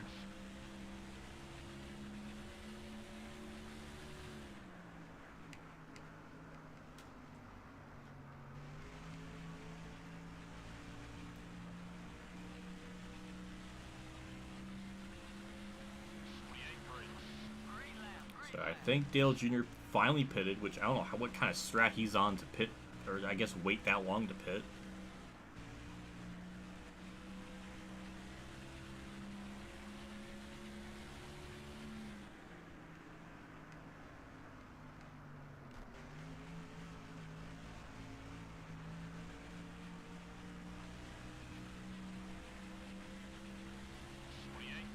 So, yeah, we're about to lap Jeff Gordon. We're only a couple seconds away. I think he gained a little bit of time during the pit sequence. He did, like, undercut me by a couple laps, so I think, I mean, he gained something, but it's not enough. So we'll eventually lap him. This has been kind of a disgusting race in terms of domination. So we got the leader on lap 35, maybe. And we've been pretty good ever since. So we'll be pitting around lap 150, 160 maybe. I'm not sure the exact number, but it's close to that. And then I think after that we have 2 more pit stops.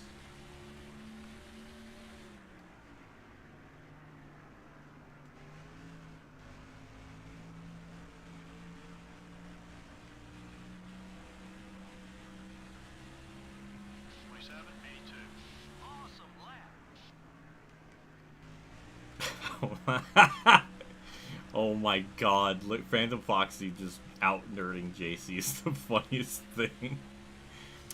Actually, Sterling Marlin had 113 to 367 laps, though. Wasn't even technically half the race. It's only equal to 30% of the race. I think it. I think JC did say 1/3.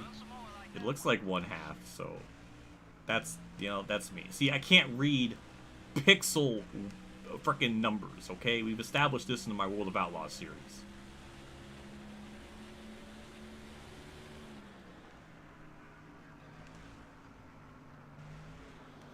So unfortunately, we are at this time of the race where we're about to lap the whole freaking field. It took 120 laps. Gordon's going to block for all he's worth, but we'll just go up the track and make the pass because we're just that fast. And there we go. The whole field is a lap down. The last time that's happened in a NASCAR race up to 2003 was Harry Gant's, 4-win race in a row where I think he lapped the field at North Wilkesboro. Or it might have been, actually, no. It might have been Jeffrey Bodine in the 96 race. I think the spring race at North Wilkesboro. I can't remember, but I think he was the last person to lap the whole field. So, it's been a little bit.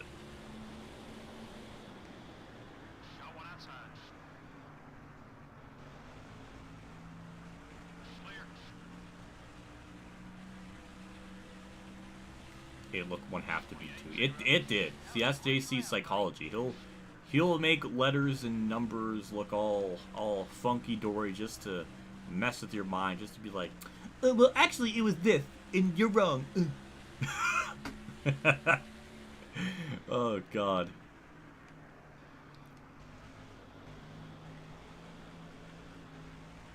Kurt is the GOAT, and he's proved it. Lapped the whole field. You're damn right. You're damn right.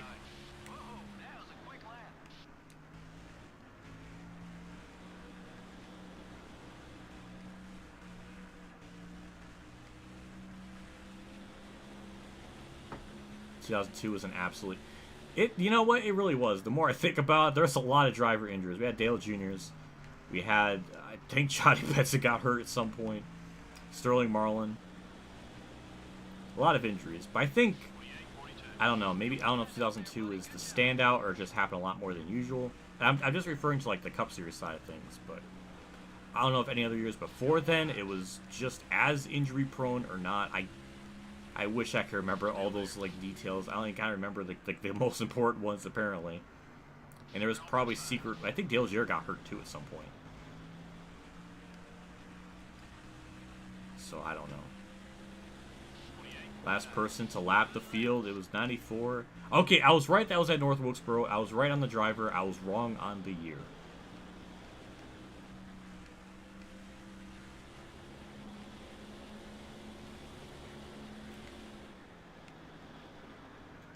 Are we about to lap Dale Jr. a second time? Unless he's in a... No. Wait. How? Where is Dale Jr.? I guess he's way in the back now because he pitted.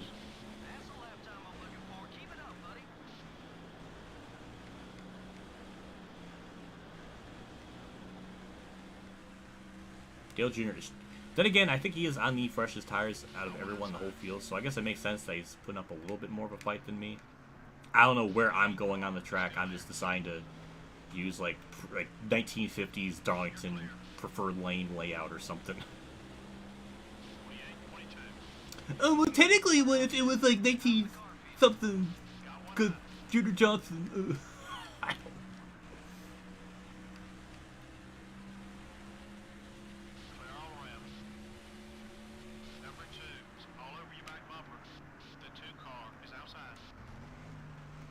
Got injured twice in 2002. Once by Brian Vickers. Then a Richard.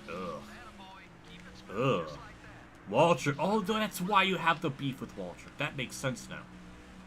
Just like how I have the beef with Chase Elliott because he blocked Corey LaJoie and that ensued the last, the big wreck, and then that kind of because I remember there was things going on, or some rumors or speculations that after the wreck at Atlanta, that Kurt was he got out of the car and was really shaken up about it, it really seemed to mess with him, and that was It was, yeah, a wreck that didn't need to happen at a track that did need to be reconfigured into an abortion track. Oh, God, that, ooh, it bugs me.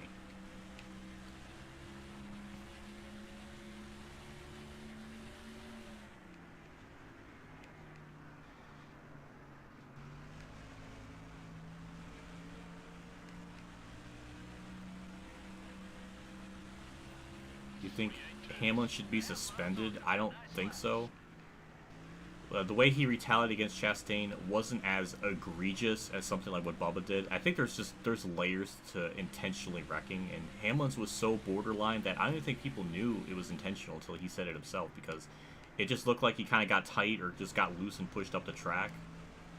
Nobody really knew, and that's with Bubba. It was so blatant. He chased him like across, like from the top lane to the bottom lane to dump him. It was very blatant. I think those should definitely be suspensions. Hamlin, I think the fine, that's okay. I think intentionally wrecking is stupid in general. Number 22, Oh, now I got center damage. 22 car is looking right. Is it even possible to go through a whole race without getting damage? That should be a challenge to anyone, is go through 100% of race at Darlington, win the race, obviously, but get no damage. I mean, I think I was good for like the first 30 laps, and then I've gotten stuff periodically throughout the race. That's very unfortunate. So I think that's my... I got one side damage that didn't affect anything with the car. Then the right side damage, that's 2. 3 with the hood, and now 4 with the Elliott Sadler thing. So 4. I think I have 4 different bit of contact things in this race, which I think is pretty good. I think Kurt got like all of his damage right at the end of the race, so I don't know. It's funny to know. That's not how you take a corner, but we made it work. Clear all around. 28:39. Keep running that line. That lap was fast. Number 41 has got a run on you. All clear, buddy. Just turn off damage. Well, but then we're not going to have the battle scars, which is something that's another like little detail that's not a thing anymore in these NASCAR games. Last time that was really a thing was NASCAR 15, where you see the damage like your car sustains during the race. You don't get that in Heat Evolution. I mean, you get it briefly, but then you can just pit and then all of it's gone. Same with all the other Heat games and Rivals, so the damage, you don't really get to see it. Well, then again, I think at Heat 2, before a DLC came out, you maintain the damage you got in the race even after you pit. So you would still see like crumpled up cars or crumpled up sides or something. But then there was a patch that fixed, like, I can't even say fixed it, it just removed it. So even that one like neat detail, that's not even a thing anymore. So yeah, NASCAR 15 was the last of a lot of things in NASCAR games. Last time to have a caution replay. Last time to have stuff with damage that kind of like permeates throughout a race.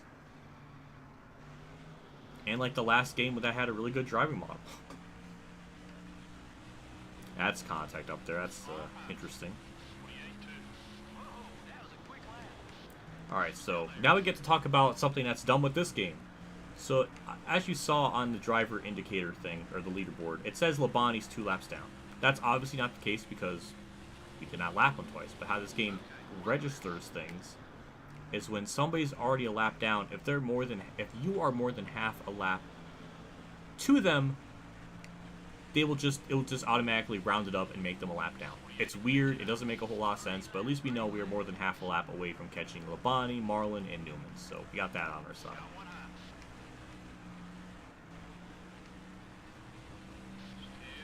2002 is horrible for drivers getting injured. Still beside you. We need like a supercut of all the driver injuries in 2002. That we know of. That would be a interesting video. Someone get on that. Ultimate Dragon, make a supercut of it.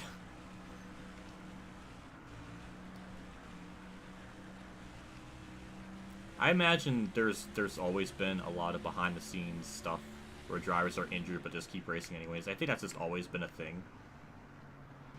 It's just, a lot of it's kept secret, and a lot of it that we don't know about, which I think is kind of true even up to this current day. The 21 car is outside. 28-2. You're flying out there, buddy. Good job. Hold your line. You're still there. All right, oh god, here we go. Sonic being a nerd again. Actually, you cannot repair front end damage in Heat 3. Well, yeah, I know that. It's just, it really makes it's not even visible. You can't even tell the difference between when it's 100% and when it's 99%. So that, I'm not gonna count that because that's pity. That's pity points. I'm not doing that. Number 16 is still there. Okay, we're clear.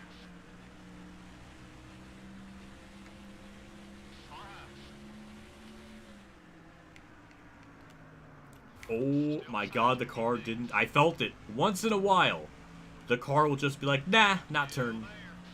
I felt it right there. Ew, that could have been really bad. Dodged the bullet there, but that was contact. So that's like, what, number 5 and number 6 now?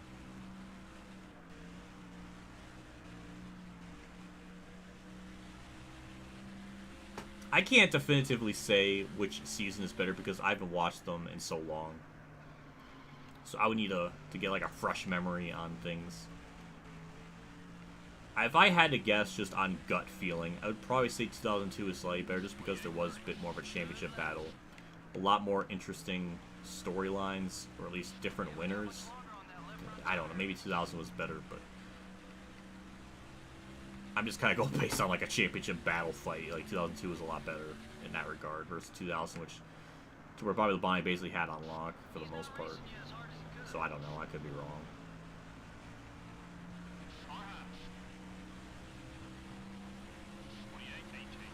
Attaboy. Keep it smooth, just like that.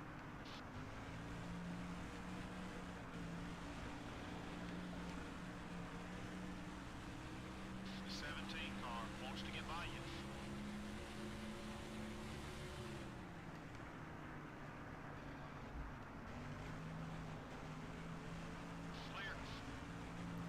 Ugh, yeah, Harvick's 2002 car is ugly. Never liked that car, the way they try to do it. 2003 one is a major step up. Right rear's getting warm. Keep an eye out. How about Harvick's throwback? I heard about it in chat. I haven't seen what it looks like officially yet, but I like the idea. Happy to hear that it went through. That's a thing. That's cool to hear.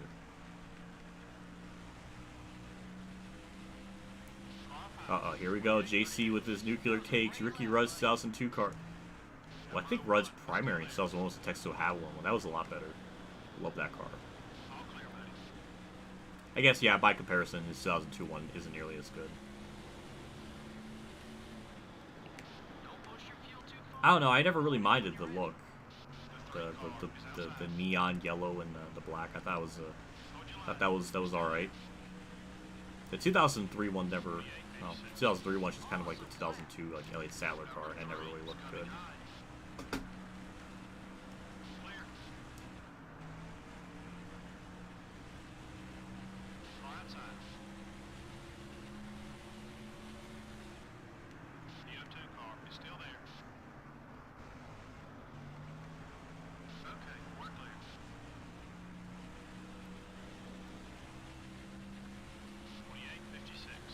I was looking at chat. That could have been really bad. We're just gonna back off there. That could have been really bad. Now we're gonna officially put Bobby Labonte 2 laps down. So it took me about 120, 130 laps, maybe to lap the whole field. So we might get to lap 260 before we lap the whole field the second time.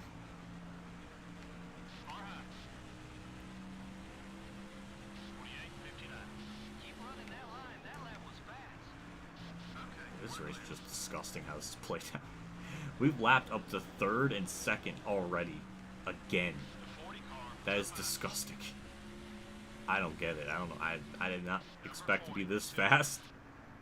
Unless I've just gotten better, that much better as the race has progressed. I'm just more comfortable being aggressive. I don't know. Number 40 is gaining on you. Clear on both sides. 48 and 60.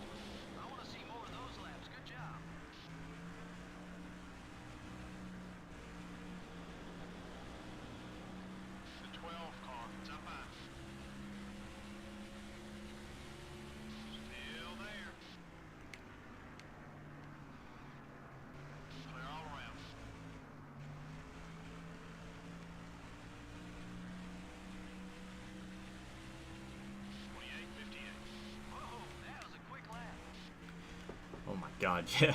Yeah, that 2003 one with LA Salad, that was wild. Still wild to this day how that flipper happened. It just how quickly it just went up in the air.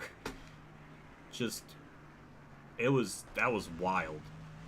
Then again, they're heading into turn 3 at just about max speed. I don't know what the max speed was, 190 plus. Yeah, going max speed, heading into turn 3, and then getting turned, and then yeah, it's still surreal to look at because it just happened so quickly. It was almost like the roof flaps weren't even there with how little it helped in that situation.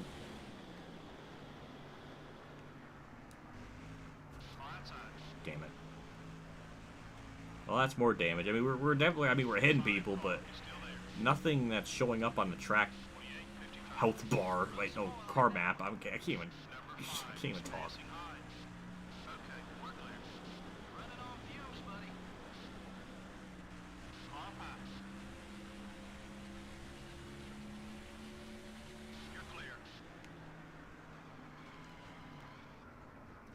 Ooh, that's more contact with the wall. Oh, that's an awkward. Oh, we might have gotten left side damage. Made that pass a lot harder than it needed to be. Good lord.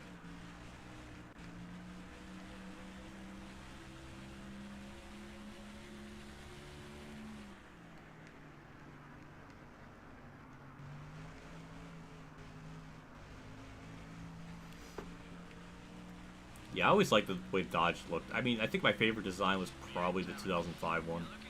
Always loved how the nose kind of stuck out. It was I don't know. I've always liked it. Rusty's 2005 Dodge was one of my favorite schemes. Not my favorite scheme ever, but I loved that rendition of that 2-car scheme. So when it went to 2006, it was just basically like a flat blue. Not nearly as good as 2005's one. Like that was a really nice looking car. I always loved that. That kick out in the nose. Oh, it looked hot. I like that scheme a lot.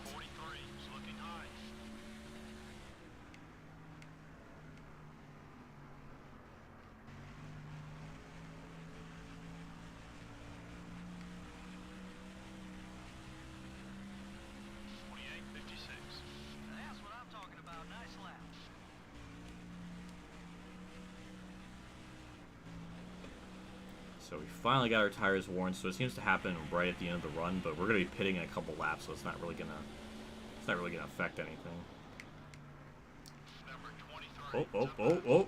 Contact. Couple top 5 cars are on their way into the pits. All clear, buddy. 28, 49. You're flying out there, buddy. Good job.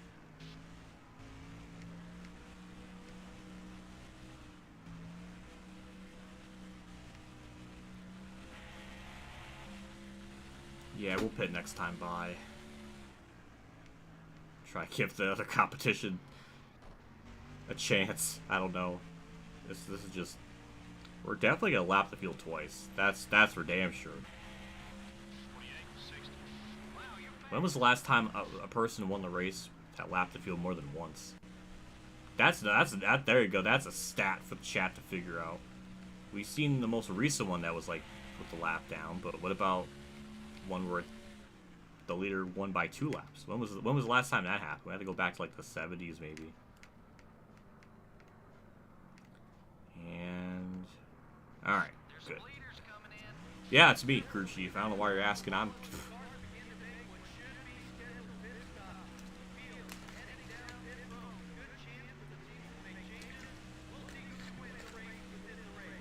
Somebody else blew up? I didn't even know. Oh, you're talking about Newman. Yeah. Had that glossy blue. It was a nice looking scheme. I love that. That car looked great. I wish I was older enough in 2005 enough to where like I would get like a diecast, like a 160, 124. I think that's what it is, the bigger car. Yeah.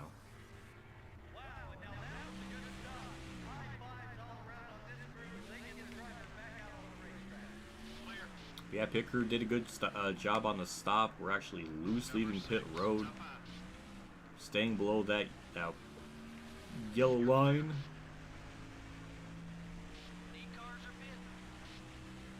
Crew chief's getting hammered. He might as well just leave. I mean, we got the lead on lockdown unless I somehow DNF. We're still the leader even after all the pit stops.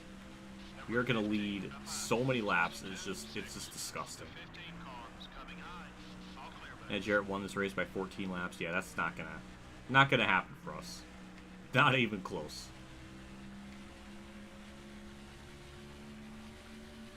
Oh, thank you, Sonic, for the stat. I think my phone blooped, so something's going on.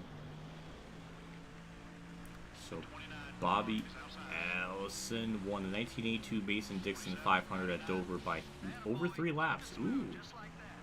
Ooh, we got a challenge. I don't know if I'm going to get to 3 laps. Lap in the field 3 times. But by golly gee, I will try my damnedest.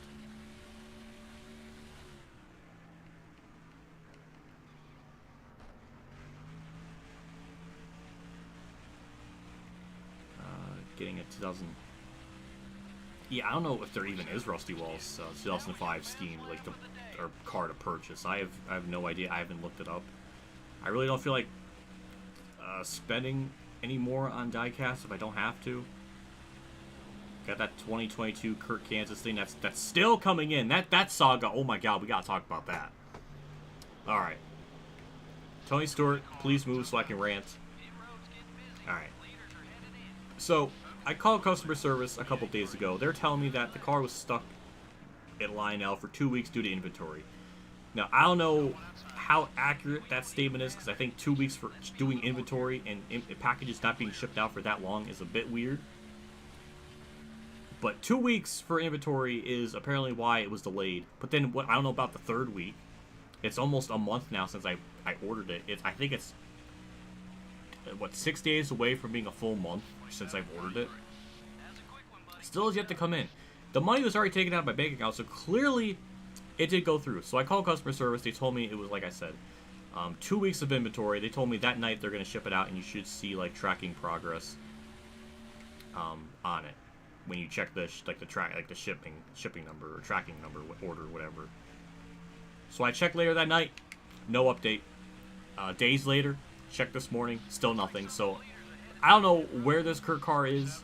It's still saying it's in North Carolina where their warehouse is. So I don't know if it's still just not being shipped. I'm getting really, really fucking annoyed by it.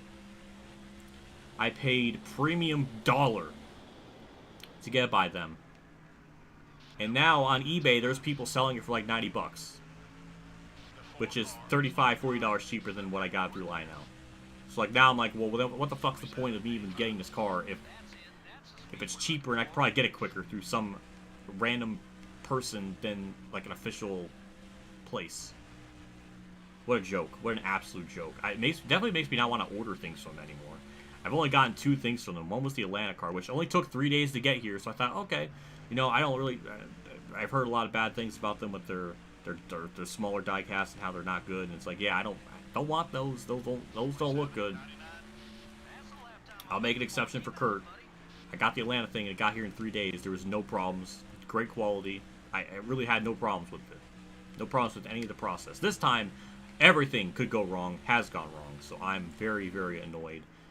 Certainly don't want to get anything from them ever again, unless somehow Kurt wins again, which I don't think is going to happen. So that probably be the only time maybe the last time I'll get anything through them, and maybe if I ever want anything else, I'll get it through like people on eBay or some other third party, because their service right now has been utter trash, and it should not take a month to get here. If the last time I ordered something through them, it only took 3 days. So don't understand it. This Kurt car is coming from hell and back just to get into my possession. So I'm very, very frustrated.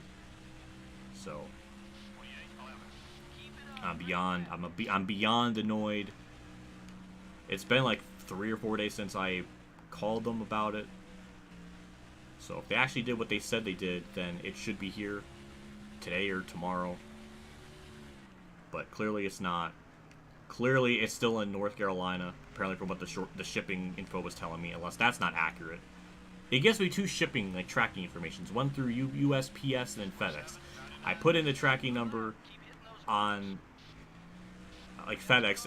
It acts like the item doesn't exist. It gives me an error, so that doesn't help. So I only have to go by USPS. And apparently, it's still in North Carolina. They still have just not shipped the bitch ass out. Apparently, based on what it's telling me. So even after they told me they're gonna ship it out, still haven't shipped it out. I don't understand it. I wish I lived closer to North Carolina. I'll just drive my frickin' ass down there and pick up the fucking car myself.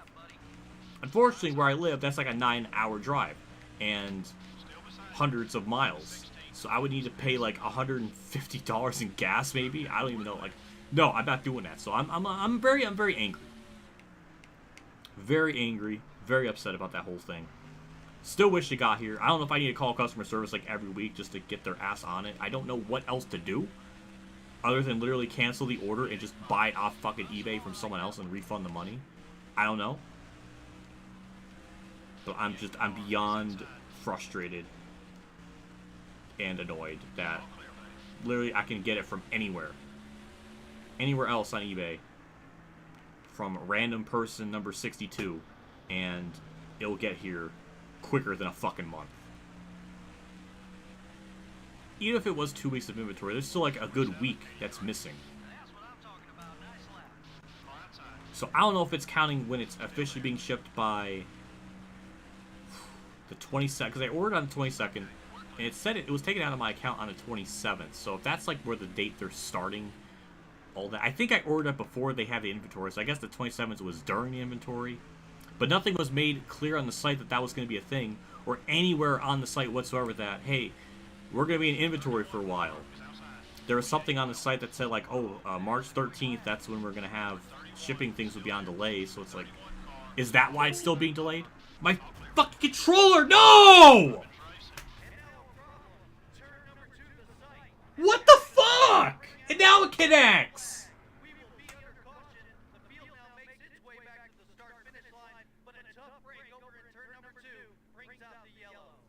Do I need to get a new controller? Do I really? It won't work. Are you fucking kidding me? Such bullshit.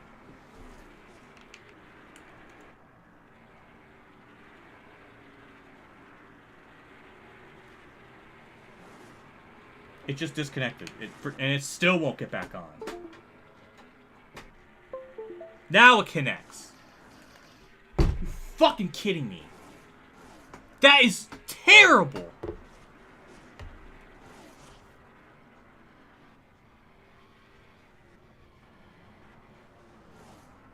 Dale Jr. just got fucking... I am so fucking mad right now. Oh my lord. Why? I think I don't even know how I did it that made it lose connection. Is there something wrong in the wiring? I don't understand why it just disconnected again.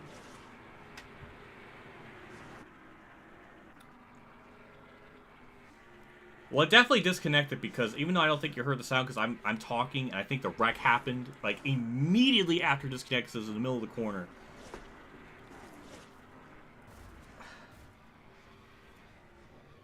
And then even after all that happened. Oh my god. What? No, not right now.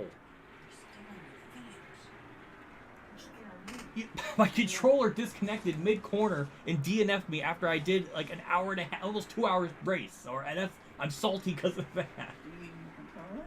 I don't know. It probably, it's fine now, but it just, I don't understand. I'm so confused. I did. I don't understand.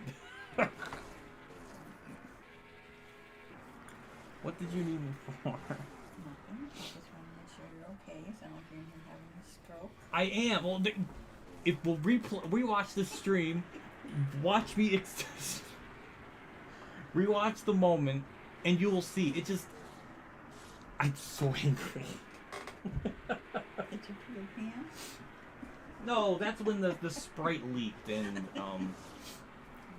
that was during Christmas or something when had that like the frozen Sprite and it like leaked.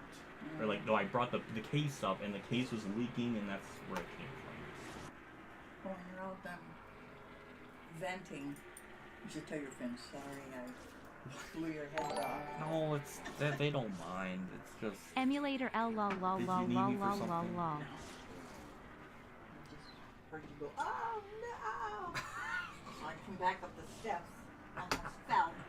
oh my god. No, I'm Fell out or something. no. Alright, continue. Okay. Bye.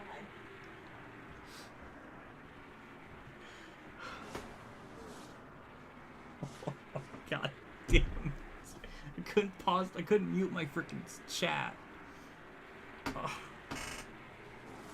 Nothing went right. Oh my god, why? Why did it disconnect? Why? I don't understand. I don't even know what I did to make it disconnect.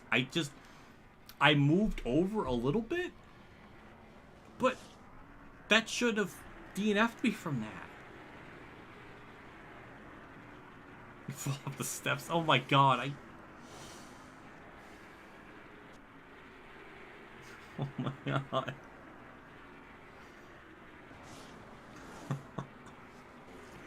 Do I need a new controller?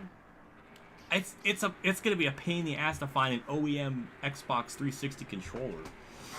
This was already used because that's all I could find at the time. But why did it disconnect?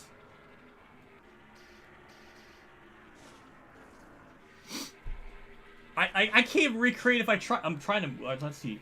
All the wires they're straight. Okay, just one part wasn't. I can't even recreate how it disconnected now. Oh, it did it. Okay, it did. Oh, it did do it, huh? Oh. Oh, I found it. Might have been. Okay. There's one wire. There's one wire that must be weak because it's right here. Yeah, it's somewhere around here because.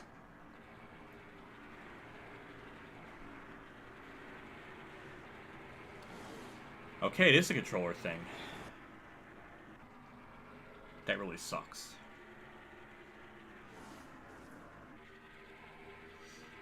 Doesn't need to be a 360 controller.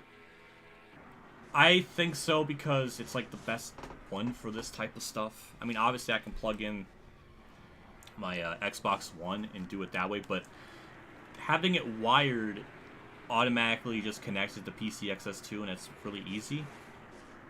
That's why I use wired controllers. It is wired! That's what's baffling! But there must be one part where it's just weak. I don't know where it is exactly. But it disconnected like... It's somewhere. So I guess how I moved in the chair...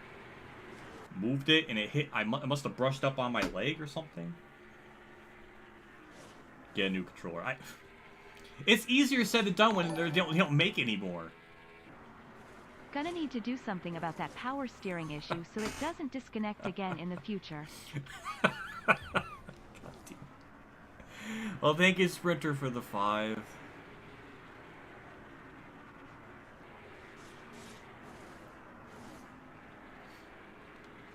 Micro USB.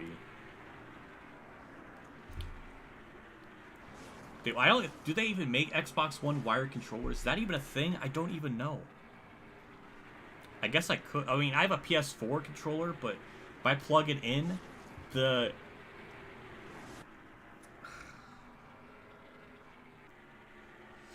How do I explain with the PS4 one? I've tried it once when I connected it.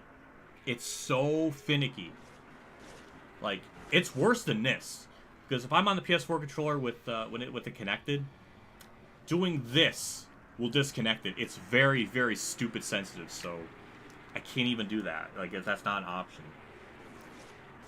And the Xbox One, it still tends to do stupid things. Like, if it's connected through...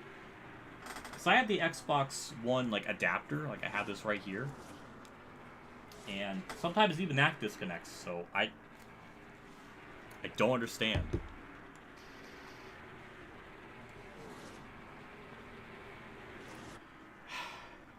Do they even make Xbox One wire control? Is that a thing?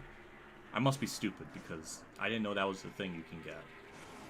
Because getting an OEM Xbox One controller, OEM's like original manufacturer, Xbox 360 controller, they're hard to find. They are ridiculously expensive, so maybe this one's just finally dying.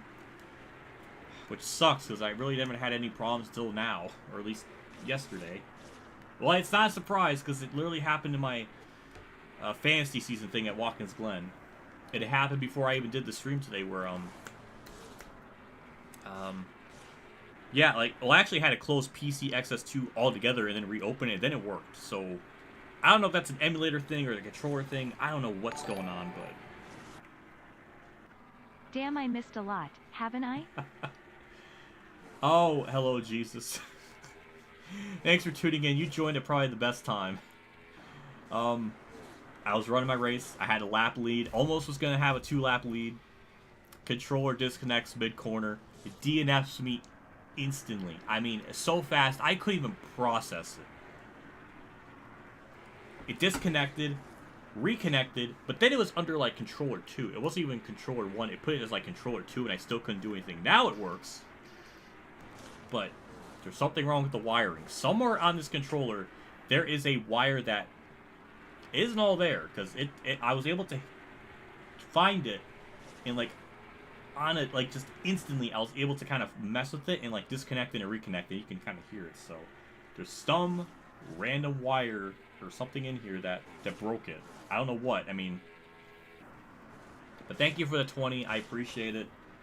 There's just a lot to digest because I'm trying to figure out, like, how to solve it. Also, Dale Jr. got eviscerated by Steve Park, and that's an amazing, it's an amazing moment. So, I got really pissed. My mom must have been, I guess, upstairs? Or something. She heard me. They wanted to check me on me to make sure I'm alright. And it was such an awkward moment. Oh my god.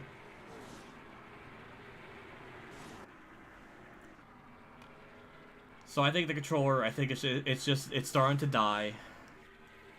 And I don't really have much of a say in it. And, I mean, everything, I don't know, I guess it's just starting to die on me. So now I'm just, like, trying to think of my options. Like, what to do. Jesus Christ, that hit.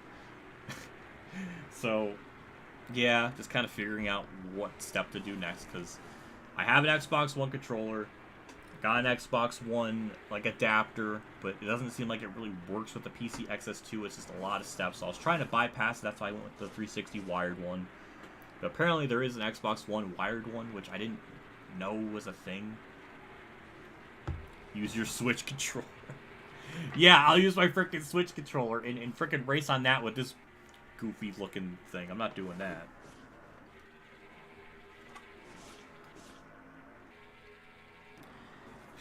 So I don't know, I'm just weighing my options. Want to make sure. She's too nice.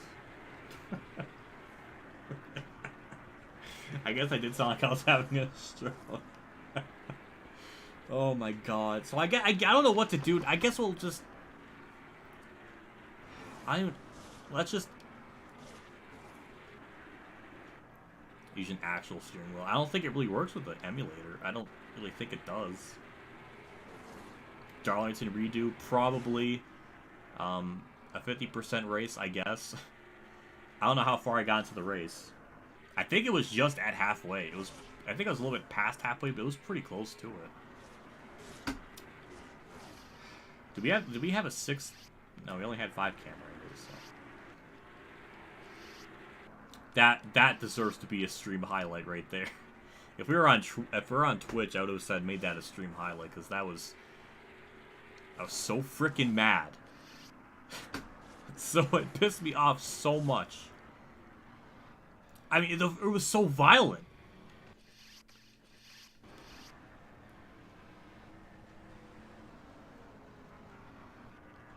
We'll just pause it there. Oh, I couldn't even save that. I wanted that to be the background. Damn it. Jeff Gordon won, and he lapped the whole field. Ricky Craven second. Oh, that's interesting. Well, the game at least got something right. It made Jeff Gordon fast. He led 2 laps in a photo finish, apparently. You are 59. Jesus knew the exact percentage of when I was... Okay, probably showed up on the screen, so that probably explains it. Wow.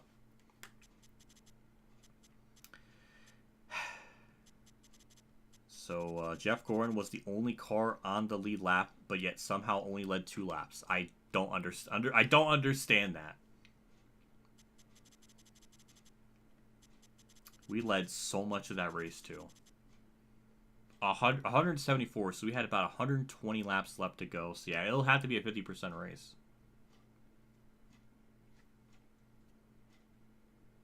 So, yeah, about 120 laps to go, so... Yeah, 50% is probably going to be what we need because that'll be about half the race distance. We'll be going a little bit beyond 400 miles, but... How do you... I don't know, JC. I don't understand. I don't know how you lead 2 laps, then finish a lap ahead of the field with no caution. Well, I don't know. I don't understand. Benson didn't finish last. Yeah. I literally pulled a Kurt Busch. I literally lost power steering. Except I didn't... I didn't... I don't... These finishing results make no goddamn sense.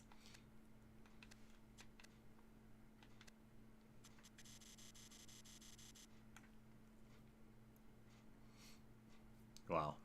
I don't understand. Alec, don't understand how Jeff Gordon did that.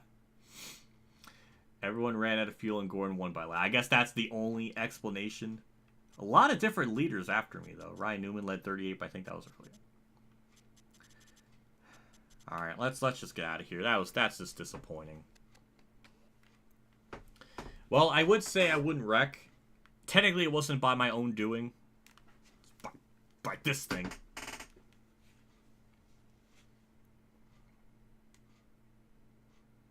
Jesus, look at frickin' Jesus with the stats there.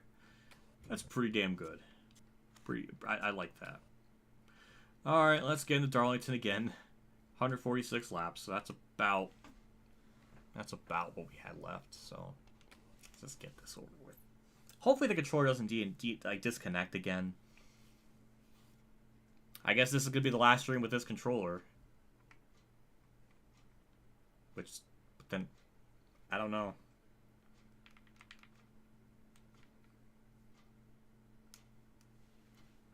And I was looking over this way because sometimes the cat or dog comes into the room. They will slowly kind of like open the door. So like that's why I was looking, because I thought it was the cat. Sometimes the cat will do that. So and then it was my mom. I was like, oh. L Jr.'s on pole. Wow. Benson's 11th.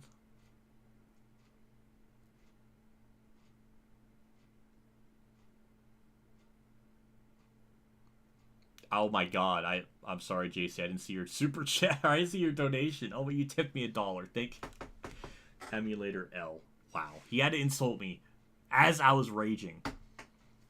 Man, what a way to kick a man while he's down, JC. What a bastard. But thank you for that $1. I'll take that and make bacon with it. I don't know. Alright. Let's hope the power steering isn't a thing. That was unbelievable. No other word I can really describe that set of circumstances as just unbelievable. At least I know, I mean, I can still win. I still have a fast enough car. It only took us like 30 laps to get up to the front, so it shouldn't take that much. It shouldn't take us too long to get up there. We could probably still lap the field again if we did it.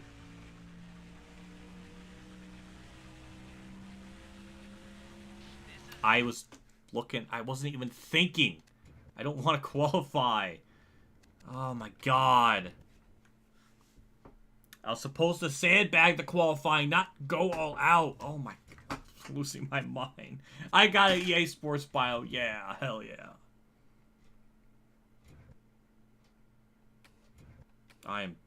Oh, my brain. I've lost all of my cognitive sense.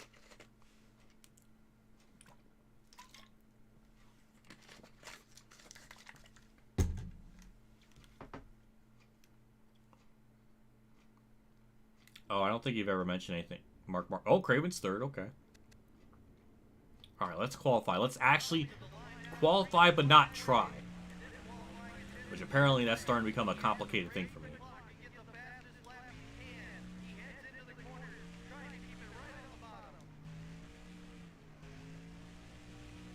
Now we got this, like, threat of power steering issues now with this controller. I don't even know how I did it. I don't know what I really did. It definitely was after I moved or something. That was... I almost hit the barriers, but... Let's go with the headcanon that there was rain on the track, people wrecked, and everybody got a second chance. So that's what we're just gonna go with. That's the only explanation I can have for this thing. I don't even know what I did. I don't know if I was... I don't know what I must have, like, adjusted or I moved up or did something, because I don't know how I did that. I really don't know how I did that. Oh, golf kid, that was... It's not my girlfriend, it's my mom. Oh my god, that's another funny story. There was the one time when we went to the vet. And, oh, Mark Martin, alternate scheme, nice. But there was the one time we were at the vet. And we were taking my dog to the vet. And I was with my mom for that. The person at the counter thought I was her husband. I don't know. I don't understand how people can, like, it happened in the real world. That happened once. I don't know how. There's 40 plus years difference between the two. At 35, I don't know. Oh my god. I guess it could happen in the real world. I guess it could happen, but I can't believe it. I like how that she just instantly, like, thought that was just the situation. Usually most people think, like, okay, yeah, I guess that's their son. They don't immediately think, oh, that's the husband. It's like, no. I never even thought of dating a woman that's, like, 60 plus. I never even considered that. My Tinder bio doesn't even go that far. Oh my god, let's just get this race going. We're going to take it easy on the start. We're going to try to play by the same honor code that I was doing before.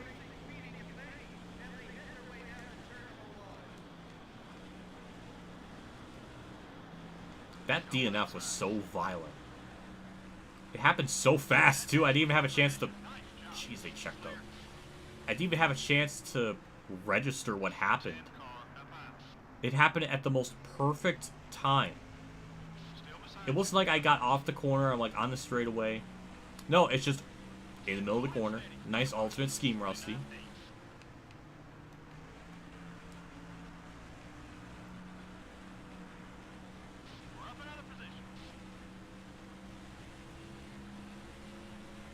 Well, I guess this breathes... It breathes? How do I say breathe? Breathe? I just said it. It breathes new lights. Oh my god. It breathes new life into this stream. Because now I act like, now I'm not a lap ahead of the field. There's some excitement. The game just wanted to make it interesting.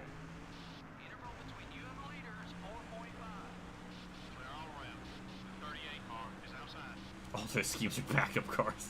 That's a good way to look at it. I mean, I made Steve Park and Dale Jr. I made Steve Park Steve Park gave Dale Jr. a reenactment of his 2001 concussion here. I mean, that's the only way I can interpret that situation as.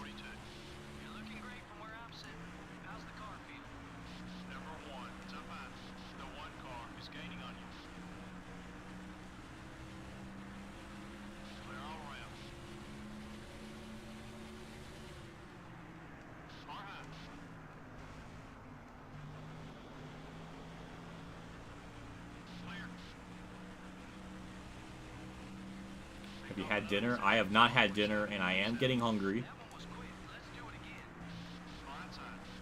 though I don't know what on earth I'm gonna have for dinner unless I make pasta. I did go to the store and pick up pasta, which I haven't had in a while. I'm definitely in the mood for pasta, but it's getting too late in the day to make that, so I don't know if I want to actually go through with it or just go and run and get something to eat. I don't know what I want to do for food. Maybe I'll just starve. Maybe that's just what I'll do. Lose some weight that way. I think I'm like last time I checked I was like 176, so I'm doing better with that. I might maybe I don't know if it's gone up or not. Maybe I weighed myself at a I don't know, maybe I didn't weigh myself right when I woke up.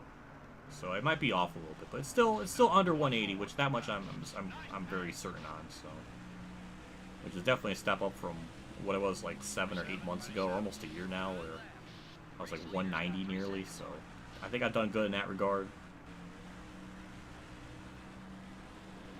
Do a power stealing failure just well, I mean, I guess I could. It's just ultimately I don't think it's gonna matter too much when I have like a lap lead.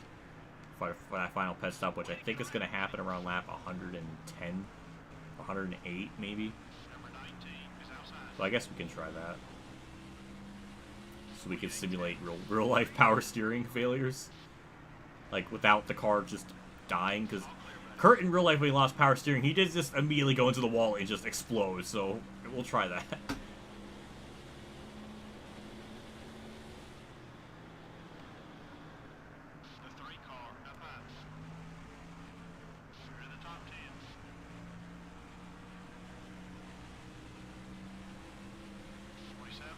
Fuck around, fuck.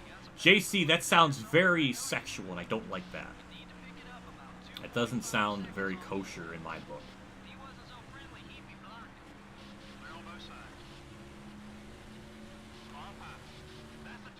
Your grandma's flight got delayed. Let's see. She was angrier than with Kevin Hart. Oh my god. Oh, Bobby got okay. Bobby wanted to have an adventure. Still had the heart and desire to block me after all that. What a man.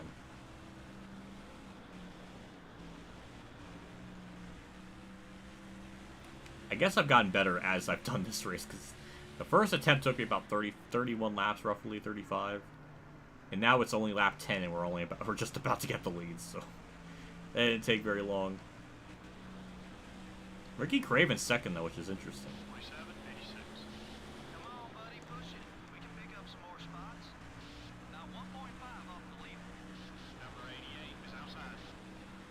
I'm afraid to move my legs. I don't want to DNF again.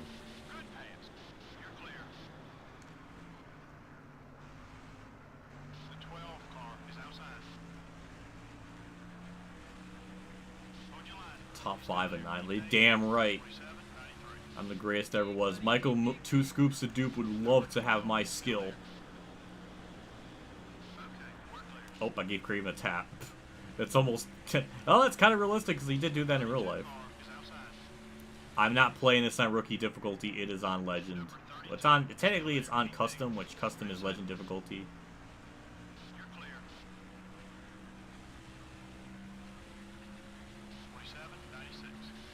Pause and then move your leg. Oh, Sonic with the strat. I didn't even think of that, but I don't want to break immersion. Wait, I'm going to move my legs. Right one's down. Left one's... I didn't even hit the wire. Alright, we're good. Oh, my legs were cramping. I could sit idiot style for quite a while, and then it just kind of... I kind of need to reposition them.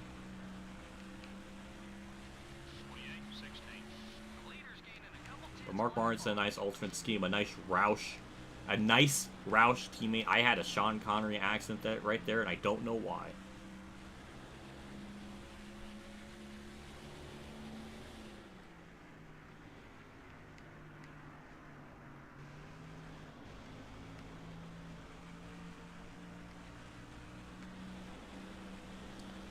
Took about half the time, just about almost half the time it took from the previous attempt.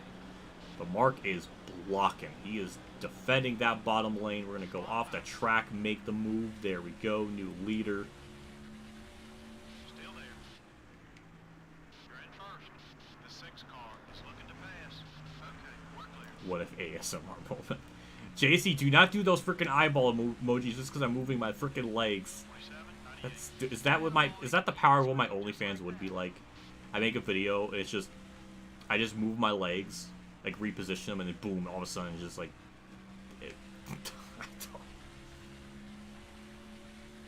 the game itself already broke immersion.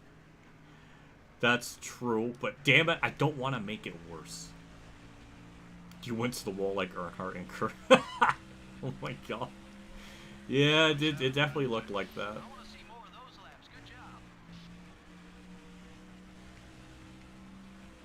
I wish that race would have played out. Just, I mean, I guess nothing else would have really changed. I probably would have lapped the field 2 or 3 times. And Jeff Gordon would have finished second.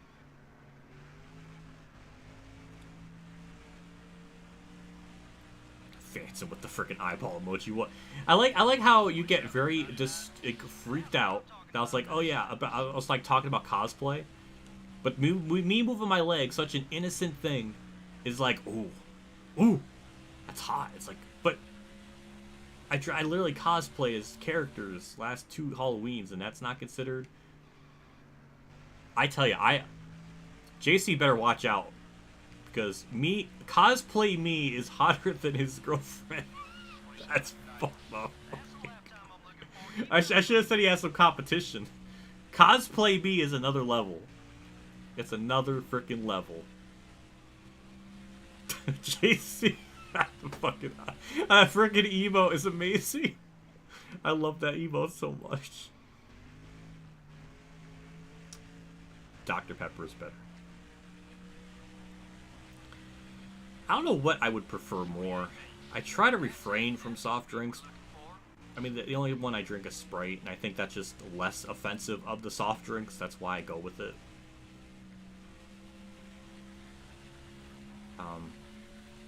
I kind of flip-flop. I go from... I think in my lifetime, I think I've drank Dr. Pepper more than Pepsi, so I guess I would just have to go with Dr. Pepper. But I don't really have much of a preference. I'm a very... bisexual soda consumer.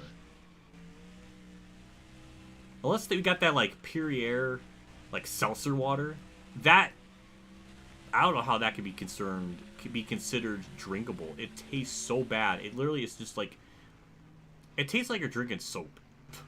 It tastes like when you get Sprite at a fast food place and they don't mix the chemicals right and you're tasting the chemicals. It tastes like that. Have you ever had Sprite like that at a place? It's like that. It's so bad, it almost doesn't even seem like it's even consumable. So, yeah, I refrain from... I will not consider that anything worth consuming.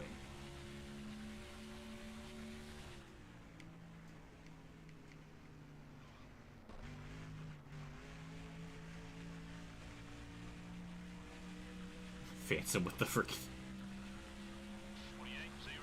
Somebody blew up already? I didn't even notice.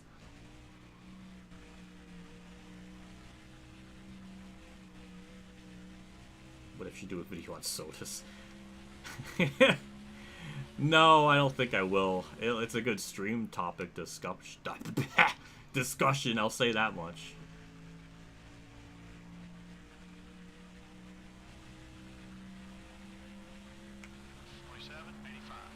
Keep it up, great lap.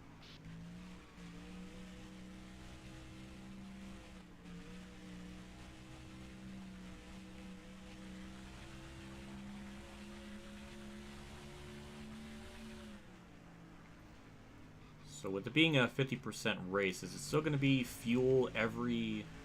It looks like it's still going to be fuel every couple laps, or every 53 laps. So I think the fuel and tire wear isn't accelerated like it would be before, which is interesting. So it's still kind of, even though it's a 50% race, it's still going by like 1 times wear, if we're going by like the heat game logic. So then when it gets to 25%, then it must accelerate it by times 3? I don't know what it times it by. But definitely for 50%, it only does times 1. But you would think with a 50% race, it would times it by 2 to match the length of the race or something. I don't know.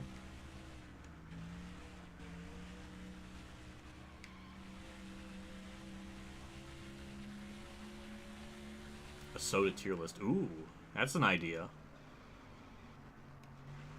That's definitely an idea.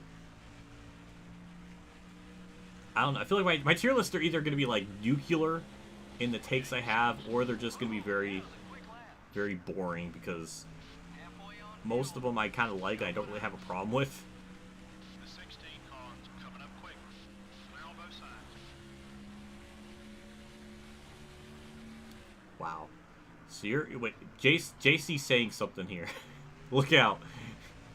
Your girlfriend doesn't need to cosplay. She's already your favorite character. Anime. That is very that my cold dead heart just grew a little brighter after hearing that. That's very wholesome. But what a simp. JC's a simp for his own girl. Wow. What a simp. What a simp.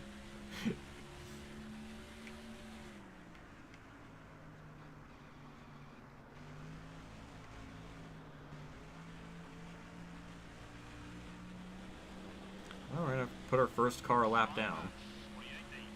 Everything okay? You're clear. So what if it's not a simp? Oh, I am absolutely a simp. There is no doubt about it.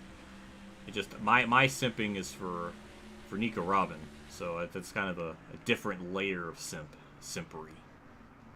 2 pit stop race. It should be lap 53 and then 106. So that should be what the fuel thing should be like. 28:33. This is what we live for. Keep on it.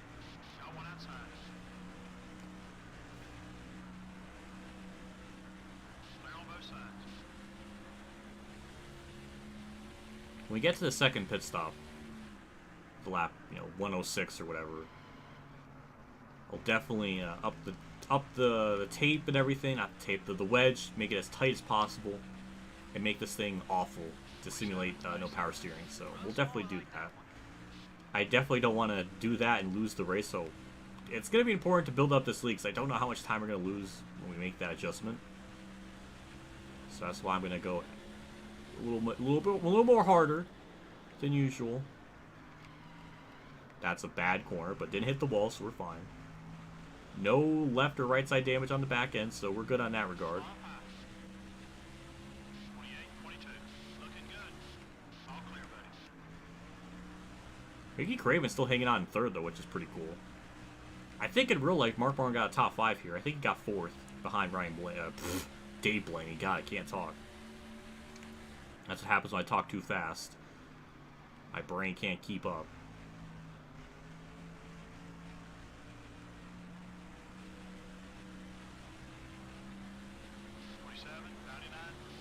Good lap.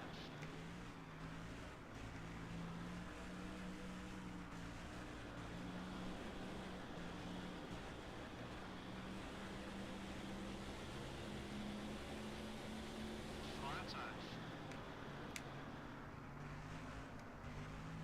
Still there. Make it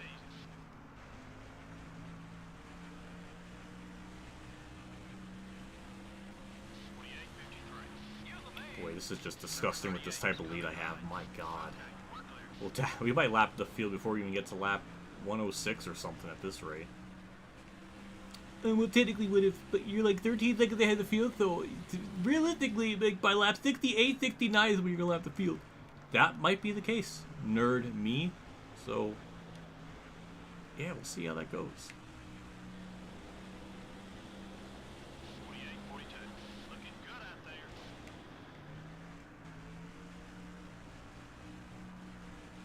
You haven't got much longer on that left front tire.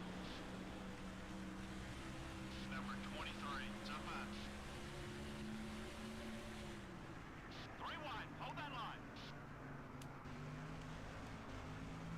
All clear, buddy.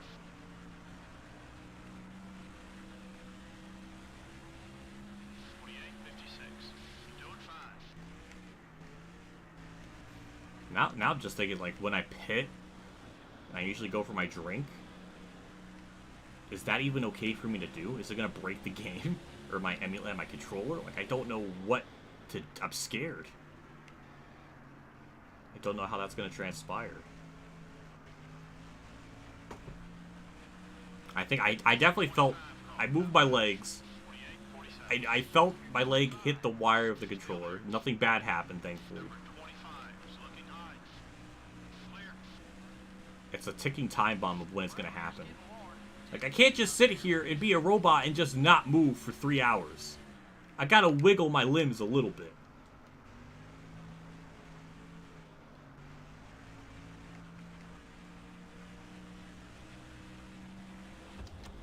Bill Elliott's about to go lap down, which is a very far cry to how he was running originally, in the top 10 somewhere. So, rip to his good race because of me.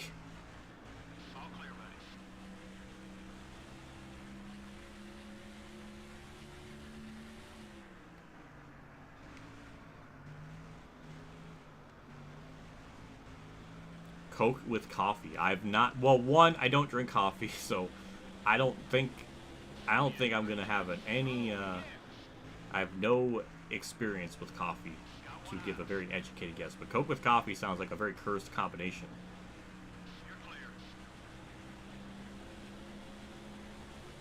Not a robot confirmed.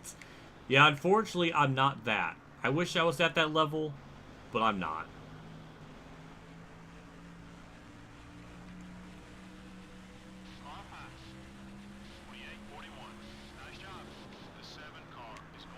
Well, Johnny Benson's running a lot better in this race. I think he's a lot higher up in the field, so good for him.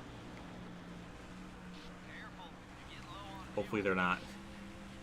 Oh, look at him block. Being a, just being a punk.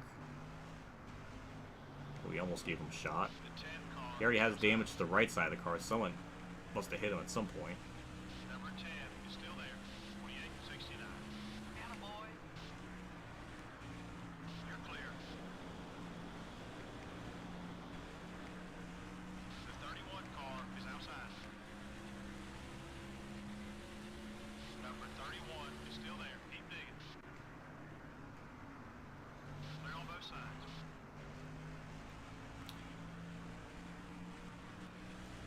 So, calling appeal for their penalty. The arguments that they only had one of those two low routes that was taken. The appeal was mainly about the inconsistency of the part. Well, that's an interesting development there. I didn't think they would appeal anything with all that stuff.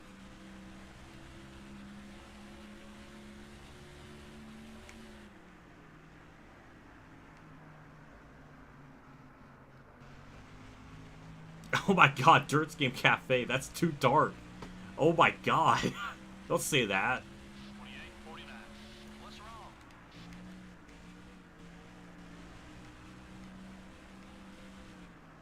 Is it bad that you don't know who need? Yes, it is bad. I made video series about the character. There's 3 videos in my playlist about the Robin series. All of them, I think, is almost a combined total of 4 hours. And I haven't even gone through all of it yet. It's not even close. So it's gonna be like a 12-hour series once that's all like finalized. It's what I would consider my biggest passion project ever, and the video series that I'm most proud with on the channel by far. I love the character to death. I wouldn't be making a series this detailed and this in depth if I wasn't like I didn't like the character. Though my format's gonna be a lot different with what I have going forward, because before I was kind of trying to do both the anime, the manga, and the anime's adaptation of the manga, which that could kind of tend to be a little bit different at times. So I was kind of like balancing both ends, and it just kind of got too time-consuming, too tedious. So I just like, okay, we're just gonna focus on the manga. Then someday we'll get to the anime and like focus about that. But damn, that's our Darlington stripe.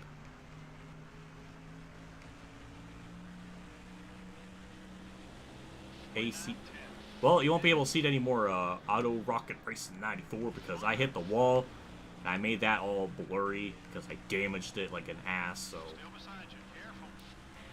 But it is there. ACE. I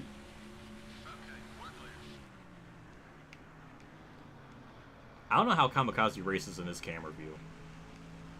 It just seems too close, too up close. I need it to be a little bit further away like that. Yes, it is a shonen. It's a shonen series. Dare I say the king of its genre? Damn near.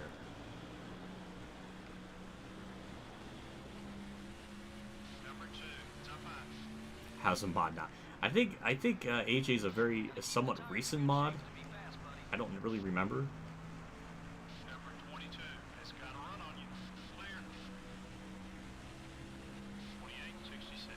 28-66. Yeah, so on my Twitter I made a post about it, so I just have to get the thumbnail and kind of like figure out how I want to word the title and kind of go from there, and then it'll be up, and then hopefully not take another 5 months to complete the next part.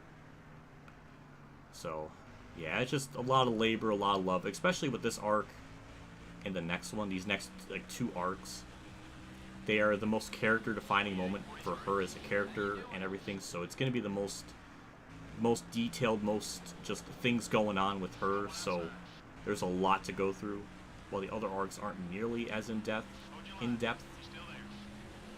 Like, for example, Water 7 and Ennie's Lobby, probably all those combined, that's going to be at least a couple hours altogether, multiple parts. I mean, I think the first part only covers, like, the first 3 chapters of Water 7. Water 7, I think, is about 53 chapters, so yeah. But then again, next part will be a lot less with her in it. So, like, less appearances. So there'll be probably a lot more chapters being covered in the next part, but this first part kind of has a lot going on. Hold your line. He's still there. The 8 car is still there. Let's talk about the 6K reviews, referee. I've already discussed it though. I just thought it's just too much. He just flips through them too often. And I feel like that's how a lot of the incidents he has kind of occurs, because he's flipping through camera angles.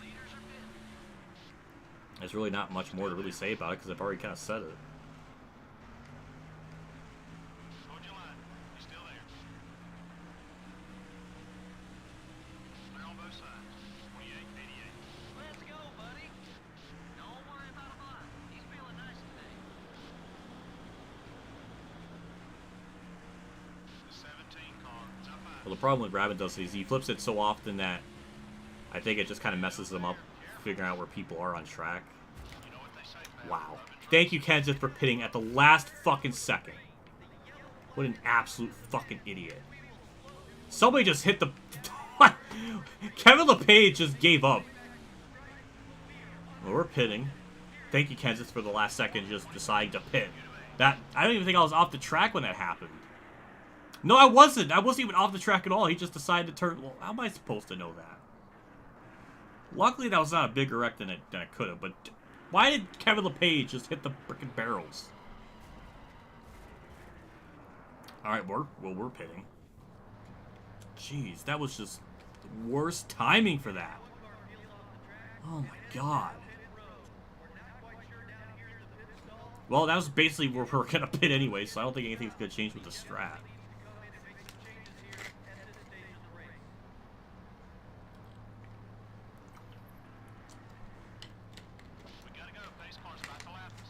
No, he's not. Why? Pace car's not lapping anymore. We just got down pit road. We were the first car. Stop. Kenseth was practicing for Atlanta this weekend. That's a good one, JC. I see what you did there. Oh, and the pit crew fumble, making this race even harder than it needs to be. Oh my god. 19-second stop. Dale Jr. beats me out of pit road. Most of the field stayed out that time, Oh boy. so there will be a lot of cars in front of us. It put me in first gear. Now we're 5th. Well, we'll get to the bottom lane right away. 96-16. Got the leader. Stay on his back bumper. Number 38 up high. So we'll be pitting around lap 130? No, 110. Oh my god, I can't even. No, 110, 109, 110. Somewhere around there. 29-76. So yeah, this jumbles the field up quite a bit. And that was my teammate too. That's the most infuriating thing. It was my frickin' teammate. Car outside. I'm amazed that did not DNF me. Still there. Be patient. I'm amazed that never happened in my first attempt at this.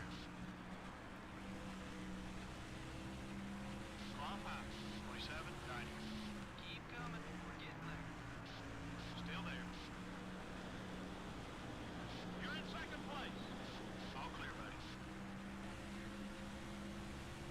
Mark. He's doing the thing again where he's just blocking. Oh my god, we bumped. That might be a real. The 6 car is still there. You know what? Number 6 is right We're behind fine. you. You're clear. 28. You have returned with chicken fries and regular fries, but Burger King closes already at this time of the night for me. How are you able to get BK? Unless you're like on the west coast or mid coast. That's weird, but BK in my area closes at like 8 o'clock. They used to stay up till 11. They don't do that anymore, which is kind of sad. 28-3. That's the lap time I'm looking for. Keep it up, buddy. They are back in the lead again. So, yeah, when we pit lap 109, we'll make this thing as tight as possible. Tyson. Oh, that's not bad. I like that.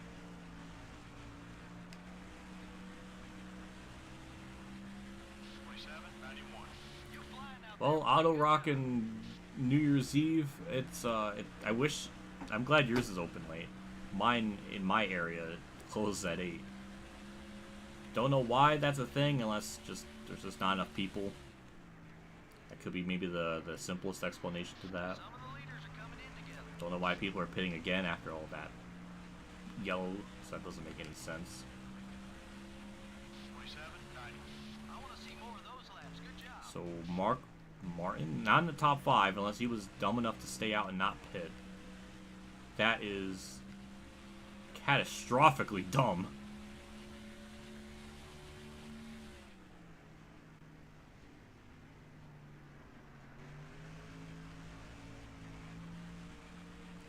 Uh-oh. You don't live too far from me. 27-85. Attaboy. Keep it smooth. That's just good. like that. That's kind of neat to know. I think Phantom's kind of like that. I think in the same state as me as well, so that's cool. I didn't think there was anybody else besides Phantom that was in the same state as me. You have heard about Robin, but I don't know anything. I guess it's technically a good thing you don't know anything about the character, because if you ever do watch the series one day, it'll be great to go into it as blind as possible, so when you get those reveals, it's going to have the biggest impact. That was a great lap, buddy.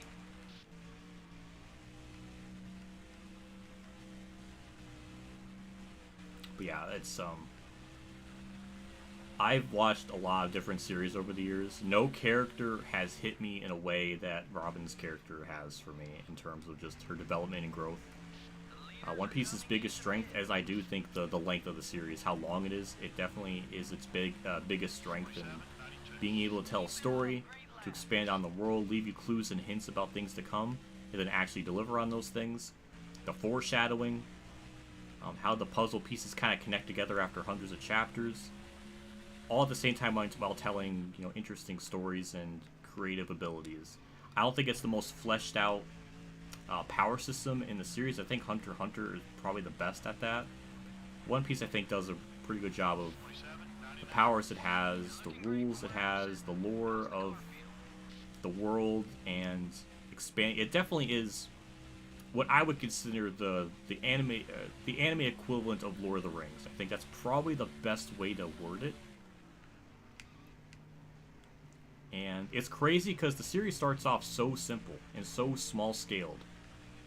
Like, it really doesn't have that feel of this is why this is so popular type of feeling. Like it definitely builds up to it definitely does a good job of building things up periodically over time.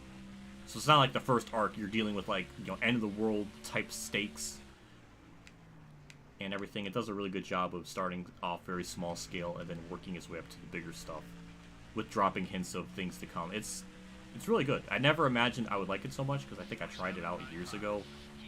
I really didn't get into it, but I changed my perspective and kind of started off just like, okay, this is the first arc. It has this many episodes. We'll go from there. and just kind of go into it with a different perspective of, you know, let's just view it as a show. Let's just kind of forget about all the hype it has, and everything, and just kind of go into it with no expectations, no anything. I got out of it with a lot better perspective. I think that the series or the arc where things start to change, where like you really start to understand, like, wow, this is what this series is capable of, and just what type of stories it can tell with this level of writing. Because I think the Arlong Park arc is where a lot of people say that's where the series elevates from something pretty average or good to something very special, and I think that's something that I think hit with me a lot too. So it's definitely something I feel the need to make a video series on, talk about Robin as a character and everything. And I think the one criticism I got was it's too long. My original format was going to be 8 parts, and I think I posted it in the One Pace Discord, and one person was saying like, oh, I don't even know if he saw the video, but I guess he was just saying like, you know, 8 parts, 34 minutes a piece, and they were saying they liked the character, but they didn't think, you know, it needed to be that long. It's like, one, there's 20 plus years of Robin material to go through, hundreds of chapters, hundreds, if not thousands, of panels to look through. Oda's been, like, the creator of the series, Oda's very, very meticulous, in particular, in character interactions. There's literally an SBS, not SBS, but a fan did, like, a question and answer, and Oda had this whole thing about what it meant for Robin as a character with her. There was detail for her giving cotton candy to another character, and, like, what it meant, or just how the internal logic of the character worked. There's a lot of just random, very, very particular detail in characters. Like, there's a reason characters wear why characters wear certain things, what it means to them, the importance of it. Like, Oda's very particular, even down to the character outfits and stuff, and it means something. So, like, there's a lot to go through. There's no way, and, like, I did the math, so if every video was 8 parts and 34 minutes each, that would have been about 4.5 hours. And that's with me factoring in, like, the anime and manga, which, one, the anime has literally over 1,000 episodes. 2, Robin's been in the series since, like, chapter 114. So she's been around for 970 chapters. So of course there's going to be a lot to say. Of course there's going to be a lot of things to go through. You know, this isn't just some normal series. This is something that's gone on for so long and has so much character and depth in it, and just things to kind of pick apart at. No way I can do that. And with my original idea, it was supposed to cover the anime and manga. There's no way I can realistically make it a 4.5. It's gonna be however long it damn well wants to be. If it wants to be 4 hours or 40 hours total, be my guest. There was some person on YouTube that did like a 21-hour analysis on Berserk, on the Berserk series. So, and there's, I think, a 20-hour, but 10+ hour analysis on the Star Wars films. So, like, just because it's long, that doesn't automatically make it bad. In fact, a long video kind of interests me, because that means clearly the person has a lot to say. Whether you disagree with it or not, they have a lot to say on it. And the series is very, very particular in the foreshadowing it does, or just like, you know, a character says this thing here and it doesn't really mean anything now, but then when you look at it later, or something comes up later, then you look at that and be like, oh, so that's, okay, that's what they're kind of referencing, or oh, so it kind of connects to that. So whether it's foreshadowing or retroactive foreshadowing, it's some of the best in the industry that I've really seen. And yeah, it's good shit. It's really good. I would not be making a video series on the character if I didn't like her at all. Are you saying that length matters? Don't. It's not like that. It's not like that. But yeah, it's just in this case it does. There's so much to say, there's so much to kind of dive in. I mean, the creator of the series took the time to add in all these details that mean something to him, so I want to kind of go and try to find some myself, even though probably none of it actually quite lines up with what I guess maybe the author had in mind, or the author just ever like say. But they took the time to add in these interactions to mean something. So yeah, I don't know. Keep it smooth, just like that. Okay, we're clear. Don't worry about him alive. He's Be been battle nice and raced. steady. Yeah, I don't know. It's there was one I always wanted to do, which I don't know if I'll ever get to, but I would love to do a rant series on Dragon Ball Super, because I hate that thing so badly. It is truly some of the worst just in shonen history maybe ever, and the writing is so piss poor. So that'll be a fun one to do one day. Because I haven't really seen anyone on YouTube go into like great lengths to talk about the series. There's Hill Zeon, which got pretty close. He only did the Battle of Gods one, which I thought was really good, but he didn't continue with on afterwards. But something that's in depth, really goes into everything, would be really cool, because I think there's a lot to say. I mean, there's I don't know what's going on with the field right there, but there's a lot to say. Oh, 57's flapping his hoods. That's going to probably be a debris yellow at some point. Which is at a weird time. Because if we get a yellow, that'll be about 50 laps we can make on a fuel, so we'll have to pit around lap 139 maybe? Or lap 1... Yeah, so... we'll see. Weird that it hasn't come off yet. Was it... Wait, no, he was on fire. How did he come back from that? His car was on fire. I'm even more perplexed. Oh, ReZero is an interesting one. I've seen the first season, but I didn't really watch anything afterwards. There's a couple of things with how the world works, or just the logic doesn't seem to really mesh well.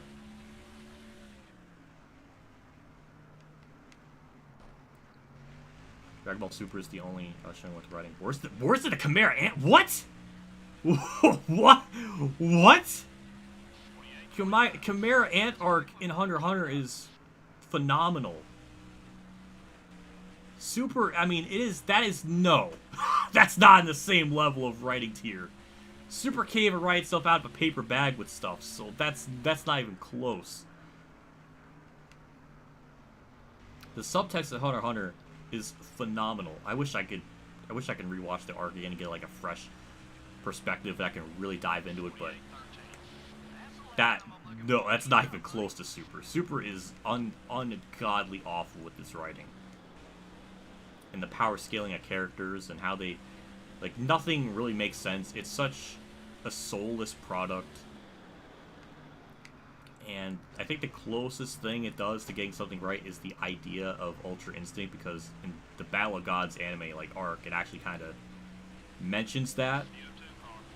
Where Goku's about to attack Beerus, Goku's body instinctually moves back, and Beerus comments on it. It's like, oh, that's a little bit of foreshadowing, and we kind of get a little bit of that in the Frieza arc. Like, the concept of Ultra Instinct is the closest thing that's pretty good. But then it gets kind of muddied, because then the next form after that's Master Ultra Instinct, which, how do you master that form in the Tournament of Power? Which I think when you got the form and then when you master it's like 20 minutes. That's absurd. And then even then it's not really a mastered form, so why is it called mastered? The form isn't really that interesting of a design, just a recolor. At least with the original like Ultra Instinct look, with the mix of the gray and the black. It made it different enough that wasn't just a recolor. And the form itself was pretty interesting. But then the manga's even more complicated, because then there's like mastered, then he can master it in his base, then he can master it in other forms. It's really complicated, and not a whole lot of it makes sense. So Super's just a whole other... Yeah, the animation's an absolute atrocity.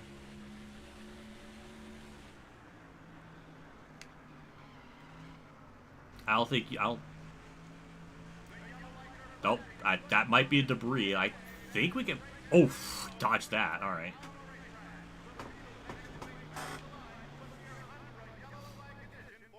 Oh, yeah, it finally happened. Kevin LePage finally blew off his... If you think anything in the Chimera Ant arc is contrived, then I don't know. Super is leagues better of contrivedness.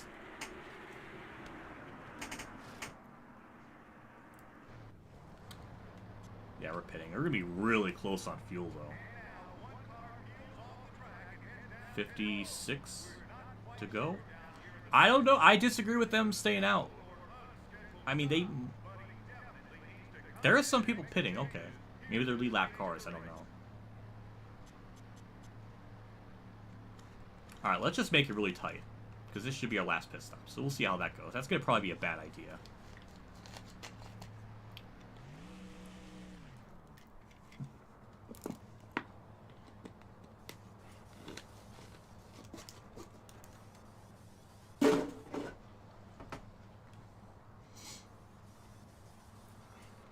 Retelling. I never understood why they retold the movies, because one, I don't know how to describe it. The way they retold the films, but they weren't nearly as good as what the movies were. Why did it actually put me in third gear? What? I wasn't expecting that game. It put me in first gear once before, so I thought. Alright, that threw me off. Oh my god. Oh god, I forgot. This thing is really, really tight. I forgot about that. Why did it put me fourth? Way... Oh god, there's people pitting. Oh my god, it does not turn. Holy crap, it is bad. Oh, this is bad. JC, no. This is a terrible idea.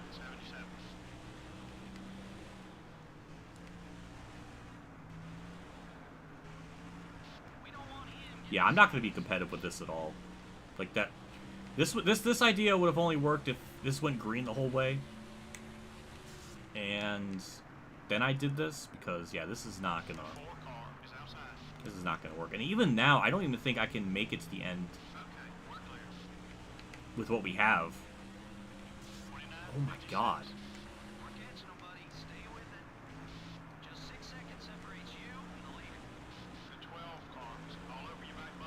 Yeah, this is... I'm pitting. I don't even think I can make it on fuel. I'm just gonna No. I'm just gonna pit. This is... It just... I just killed the whole fucking field. Yeah, I'm not doing it. If this was a long green flag run and then I made that decision, then I think that probably would have been fun. But now when we actually have to race people and it put me way in the back.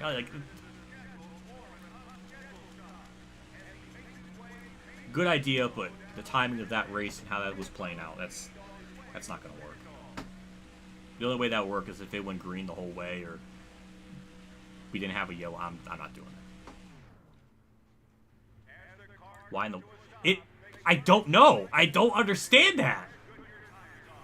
I'm turning to the right and it's like I'm turning to the left and it doesn't want to even turn to the left. It wants to just go right into the wall. It was better turning right than left there, and I don't understand that.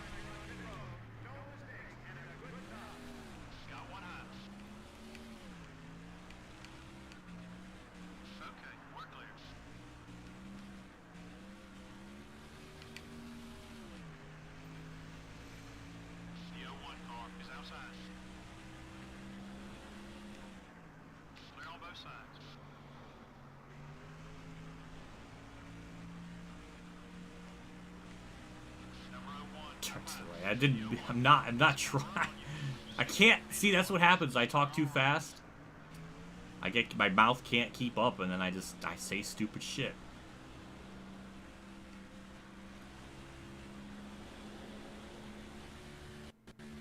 Because it was literally turning better to the right than it was to the left. I was turning to the left, and like nothing would happen, even on the straights. I don't understand that. I don't know why it would do that. It don't make no sense.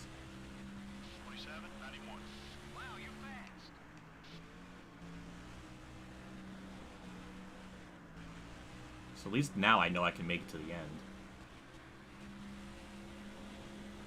Kind of curious what the rest of the field's going to do.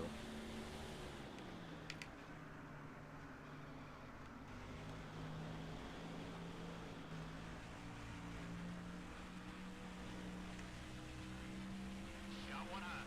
27.88. That's what I'm talking about. Nice lap. Still beside you. Number 42 is right behind you. All clear, buddy.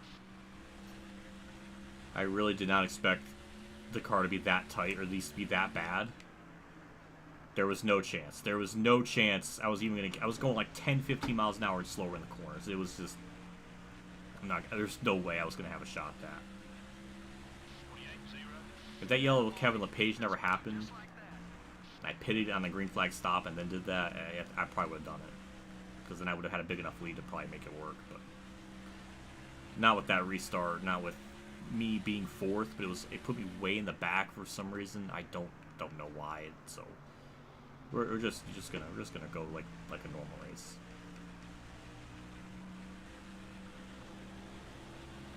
Now that we're 2 laps down, or maybe a lap down and a quarter, I don't really know. I don't think the lap thing is accurate. Alan Quickie, can you go? Like what? Why? Still beside you.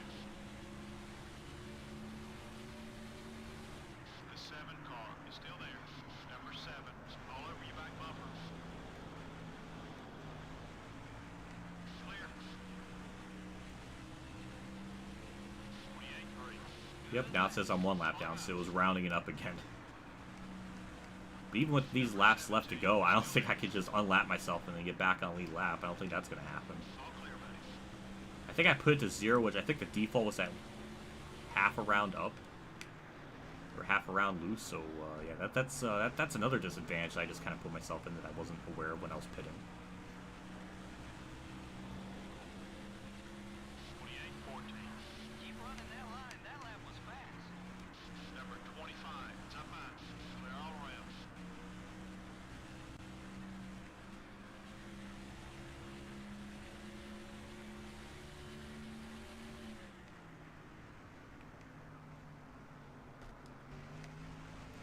That's a lot of cars right there. Being held up. Go! Why are we going 120 on the front straightaway? What is going on? The 25 car wants to get by you. Oh my lord, someone is holding up everyone. Good lord, what is happening? Okay, we're clear. Nice pass. That is Kevin LePage. Slow bitch ass Kevin LePage just gave me 6 spots. Thank you. 29.50. I don't even know how he's even on track when he literally was on fire. That actually is going to help me out a lot with if we have to unlap ourselves to get back on lead laps, so that's really good for us.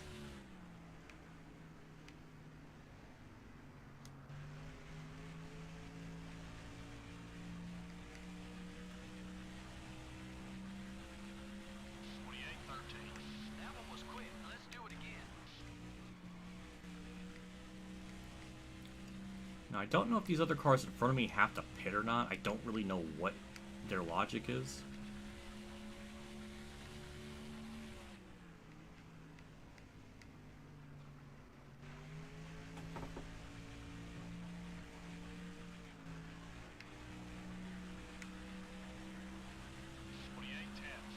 That's it. That's the speed we're looking for. I think Mark Barn might be the only person I'm racing against if those other cars that are on lead lap have to pit. That's my only assumption.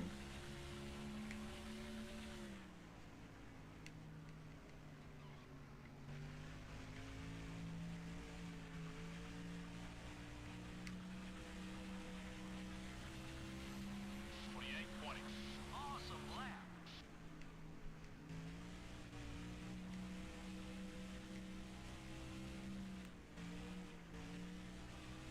Of all tracks, to have like a slow car, this is the worst track for it because the AI are going to have such a hard time getting around them. I just saw LePage is blocking both lanes somehow. So So I don't know. That's just a mess. Okay, some people are pitting. 28-13. That's a quick one, buddy. Keep it up. All this happened because Matt Kenseth decided just to pit just right in front of me. It wasn't even a case where I was off the racing surface like a lot. That was like, okay, you really didn't need it. I was, how low was I even off the racing surface? I think my left tires were just touching. It was like this. It was like that. That's not, that wasn't even that egregious. 28-17. There's been times where I've been way down below the line where it's like I didn't need to do that, but that time was just like a common, normal line. So I don't understand. But try not to hold him up either. There's some leaders coming in. All clear, buddy.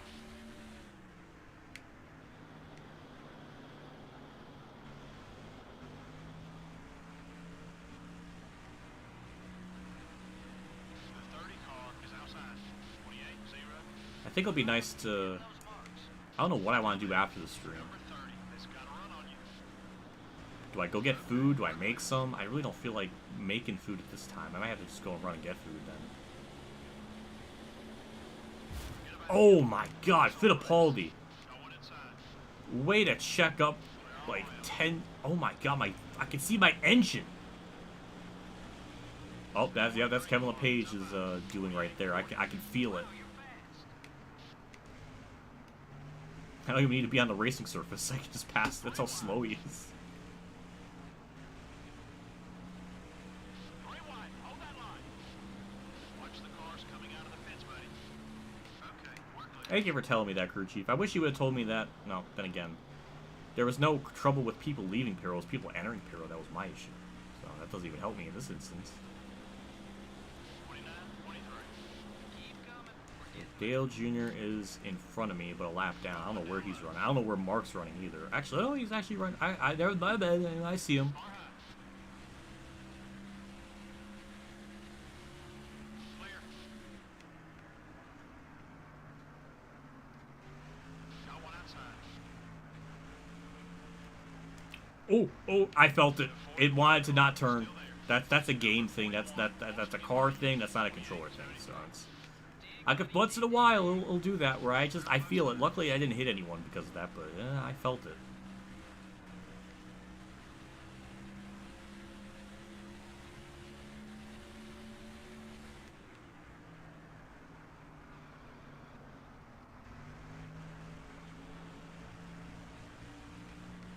There we go. That might be for the virtual lead. I'm not really sure.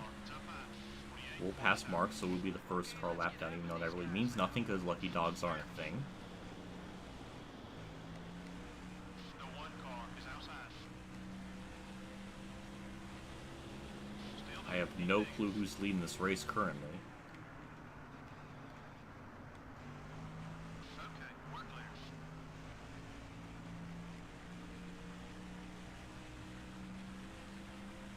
28-26. You're gaining on the leader. Dale Earnhardt's just casually in 6th.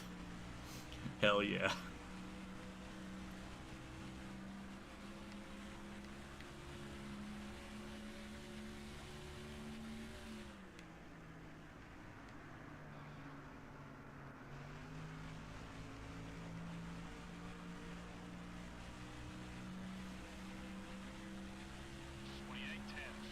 We're catching them, buddy. Stay with it.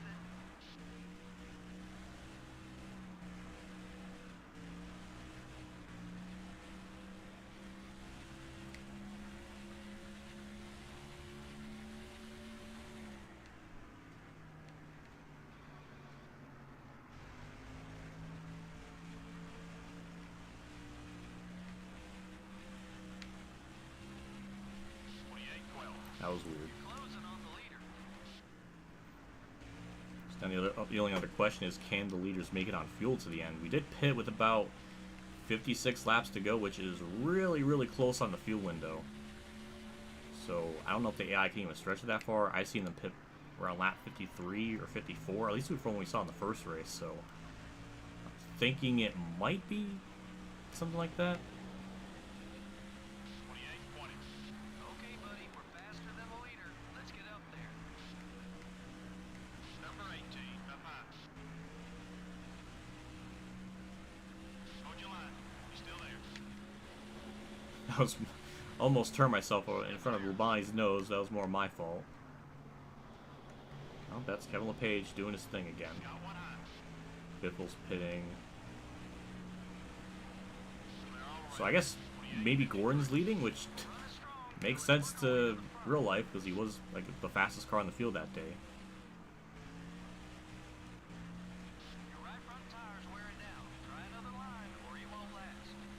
But we're back on lead lap at least.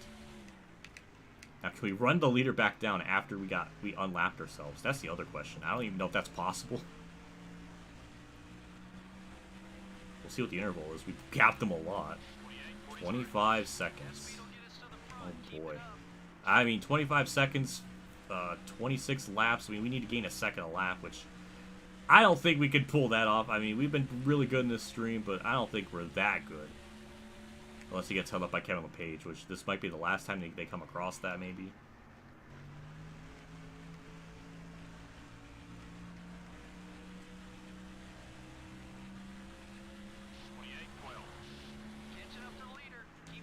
So 24-7. We need like a 23-7 to get that one lap quota thing. Oh, there's Harvick for position. All right. Get up to 7th. Hello. Hey, that's one of the nose spot. Keep digging. All clear, buddy.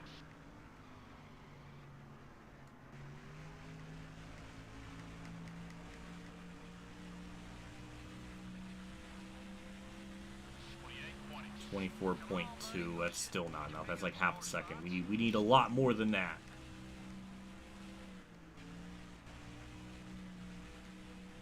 And I think Gorin got by LePage, so he's not going to get held up anymore.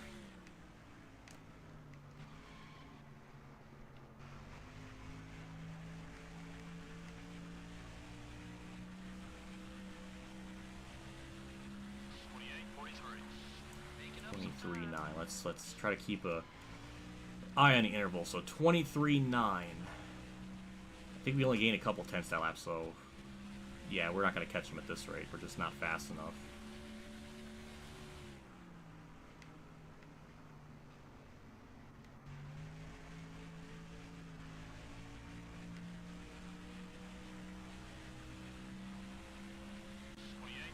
$23.3, so about a little over half a second. It's good, but not good enough. That's my complaint. That's if he can make it on fuel, which I still don't even know if he can.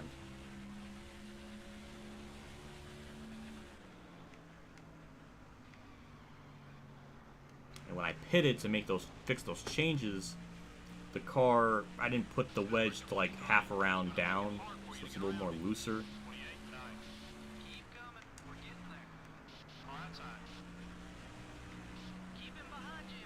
Is that Kevin LePage again?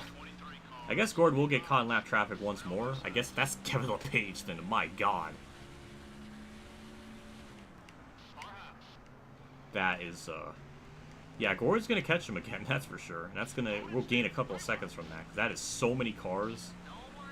That's, we might go back to second from this. No, we're still 7th, but, okay, well. Yeah, so Gordon's got to deal with that again. I guess it's still gonna. I don't know when he caught them beforehand. So I don't know if it's like every 10 laps, but we got a shot. I mean, that was not really good 3 and 4 there, but we got a shot to gain more time on them. 22.7.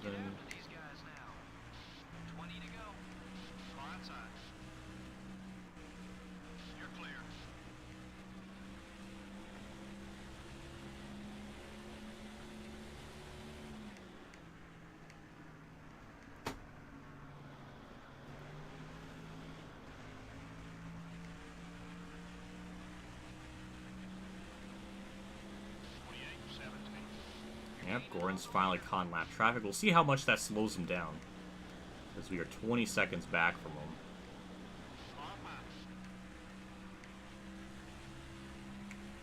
Wardburn doing everything he can to block me for really no reason. Thank you, Ward, for being in the way. Ward, why? 17 seconds. We gained 3 seconds. We had no angle in that corner, but we had the grip. We'll pass them that way, I guess. That worked out. So yeah, 3 seconds in 1 lap because of lap traffic. That is... Kevin LePage's power of LePaging the field has taken a new form in this race. You think about LePaging in the 2008 Talladega race in the Busch Series? Well, Nationwide Series. Yeah, he's taken LePaging to a whole other level. That's 5 seconds we gained on him in 1 lap. Oh my lord.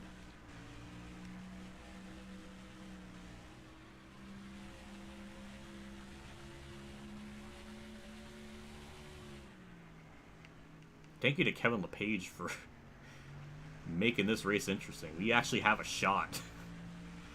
We actually have a shot this now.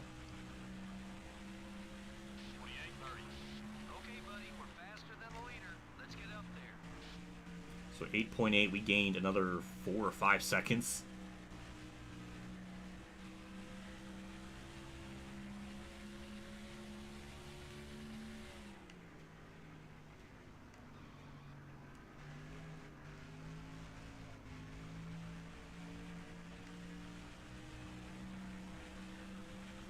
And this lap, 4.9.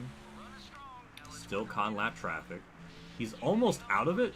I think he only has a couple cars left to go, but we're there. We're there. They can make it on fuel or not. This is going to be one hell of a comeback. Jesus Christ! How slow are they going in the corner? Good God! What the... I mean, that is astronomical. I couldn't even... Come the fuck on. That's fucking annihilator. He saved it. We didn't even need to yell. He saved it. That's embarrassing. The closing rate. They're going so slow. It's unbelievable.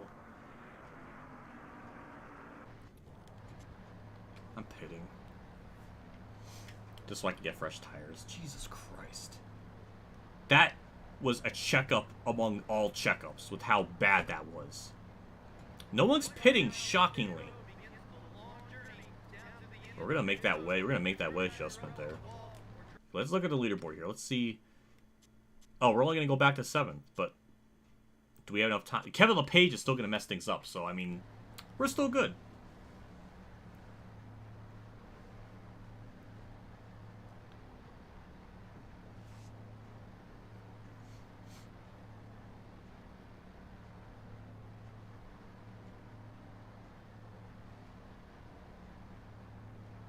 Pennsylvania man murders Dale Earnhardt. Says he wanted to be like his hero. Oh my god. That's the kind of humor I like. That's some good stuff right there.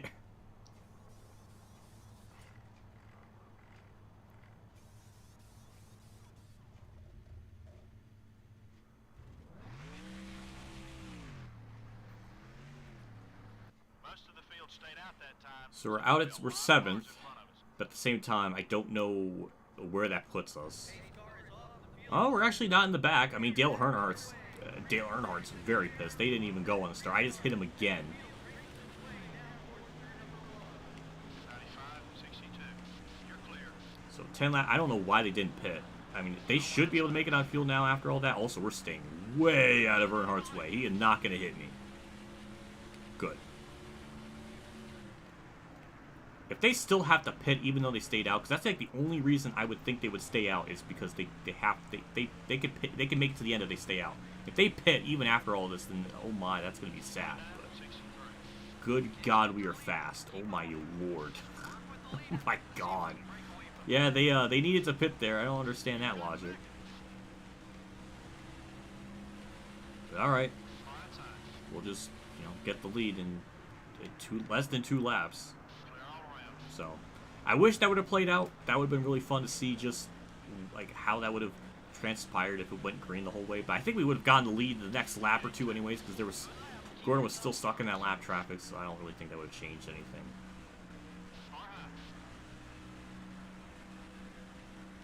But yeah, I'm fine with this outcome. Also, chat, we're going to be watching the last 5 laps of the 2003 Darlington race. So, stay tuned for that after this race is over, so it's not the end of the stream right when this race ends. So, be on the lookout for that, because that's going to be, that's what I wanted to do at the beginning of the stream. Even though this is nothing like how the race played out in real life. Not at all, but it'll be fun to look at. Those last 5 laps are wild.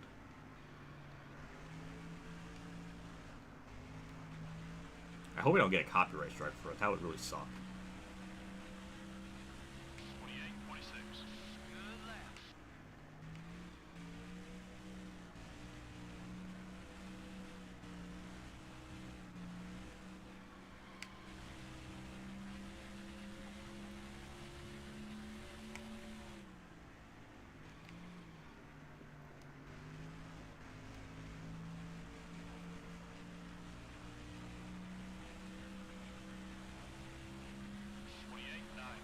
Attaboy, keep it smooth, just like that.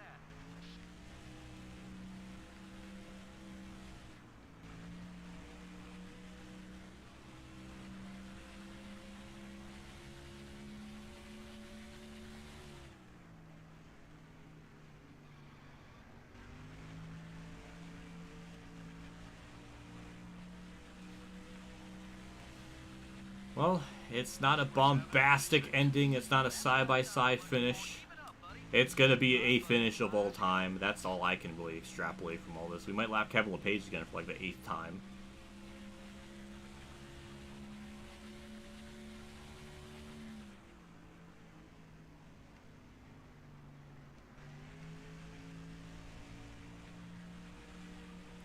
So, well, who's in second? We got, oh my gosh, Jeff Gordon. Just, I mean, it's literally almost the same exact result from the first attempt. We had Jeff Gordon up there, Newman was up in the top 5. I smacked the outside wall for just the fun of it, apparently.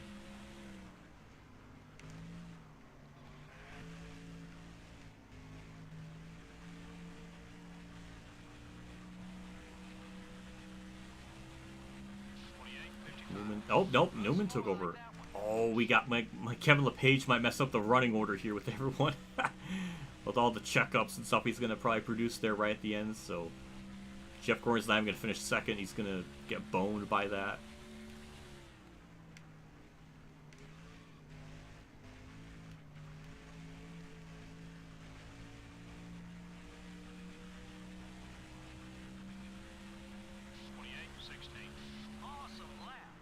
Got Stewart and Labonte up there in the top 5. What a race. What a freaking stream. It just, you know, it was going so smoothly, such a casual chat and discussion on different topics, and then it just kind of evolved into insanity for a little bit there, so. Yeah, we're going to be good here. Off turn 4. It is the official white flag of this race, unless something catastrophic happens and I lose my power steering again. Well, the game tried to make it interesting with everything that was going on, but it wasn't enough to hold me back. Because I am just so amazing, beyond all comprehension on this planet. TC's in the final. There we go. Nice turn 4. That's a dub. Yes. Oh my god, that did not need to be that much of a stressful race.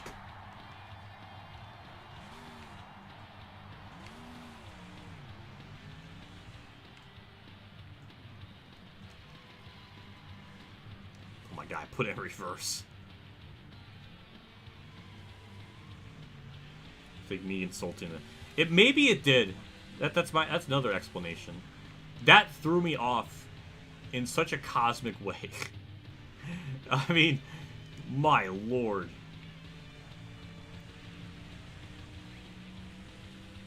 We'll do our Davey Kowicki tribute, aka Alan Kowicki tribute, a circle around the track in reverse.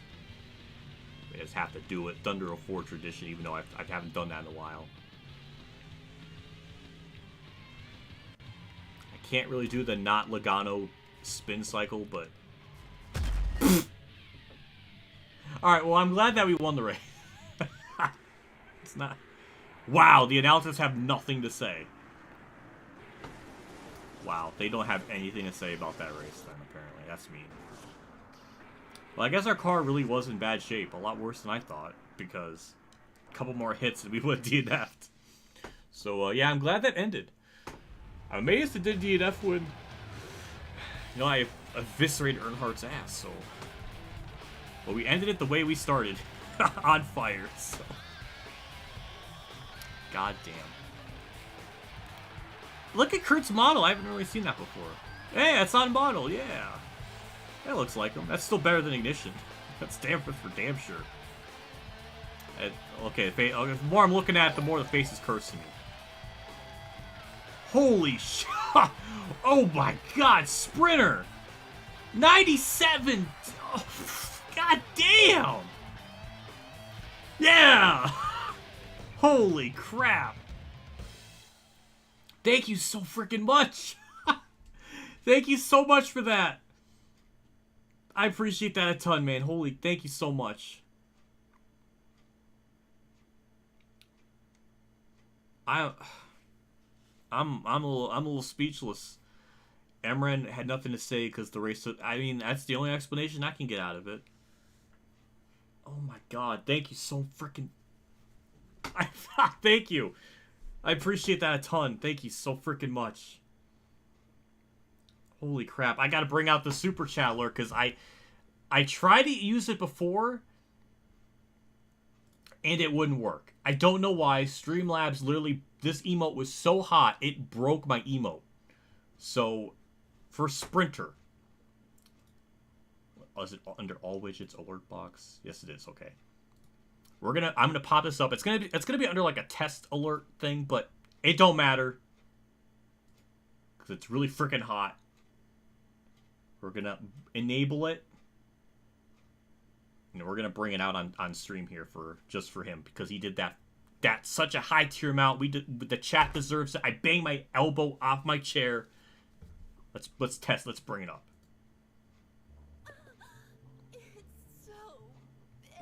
This is a test super chat alert for $49.99. Yes. That's a very fitting amount. That's hot. Yes. Oh god. That alert broke my Streamlabs. I can't use it. If I set it to like above $49 or more, it won't work. I don't understand. Because when I had it set for one Sunday, it just was playing for all alerts, and that doesn't make any sense. So I have to bring it up under a special occasion, and that is the special occasion. The source. The source, it's in One Piece Film Gold. Film Gold? It's something like that. That's where it comes from. But I think it's very fitting. She says it's so big because the amount is so big, so it works in a different context. That was definitely So yeah, this is I'm sorry, Ultimate Drag. You weren't supposed to see that. It's a guys only alert.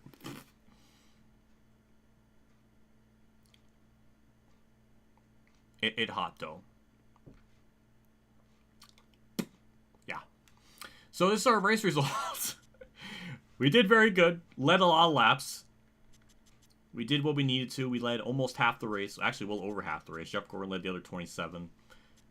And then I think that was really about it. We had a couple of stragglers and laps leds.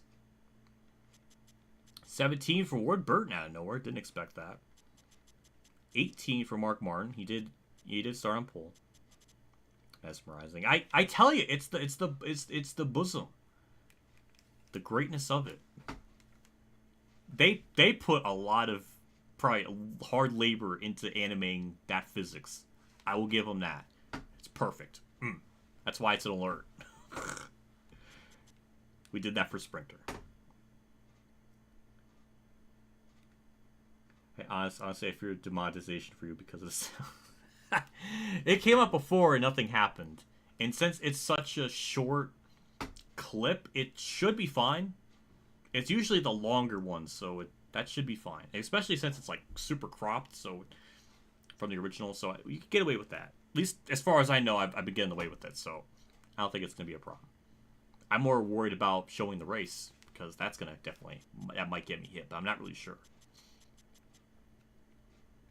But yeah, that's all the rest of the leaders. Waltrip went a lap down, blew up on lap 10. Good lord, that's very early. Kevin LePage DNF'd, but got back out on track. So there's that. A lot of cars a lap down, a lot of them on lead lap, some aren't. There was only... Actually, a lot of them got their lap back, apparently. So we only had about 24 on lead lap. So... Well, if you want to go and watch that over and over, it's in One Piece Film Gold. It came out in 2016. You can find it, clip it, use it for research purposes or whatever you need to do, and go from there. That's what I did, and I thought what she said is very fitting for the amount, and I think it's very appropriate. Sprinter's not even in chat anymore. He left. He's gonna go research that scene apparently. Headline of the race, Sharpie Man wrecks out halfway, but wins the race anyways. You damn right. That's how good Kurt is. He can get away with it. Yeah, that's the results. Actually, there was a lot more people lap down than I thought. 146 laps. I am so all over the place. It was only 7 on the lead lap. I was very wrong. It was not 24. I'm getting all my laps mixed up. So with that race done, we'll get back to the main menu. We'll put it under... We'll update our EA Sports bio. We're going to go to race modes, keep that up, because if we just leave it on the menu, it's going to start playing the demo race. So let's bring up this. We'll search up the race. We're going to watch the last 5 laps of that 2003 Darlington race together.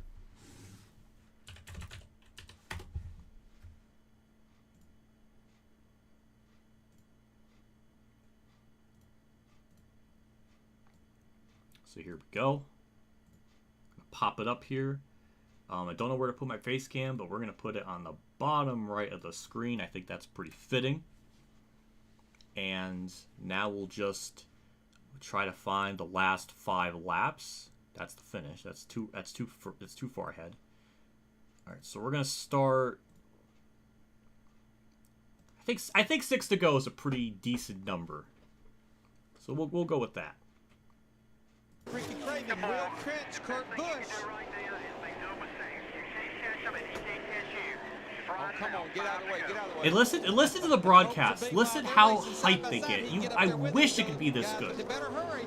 5 laps to go. But Ricky Craven is only a half a second back. They have fairly clean racetrack in front of them. Craven's faster by far, and I tell you, he's got time. It's going to be really exciting.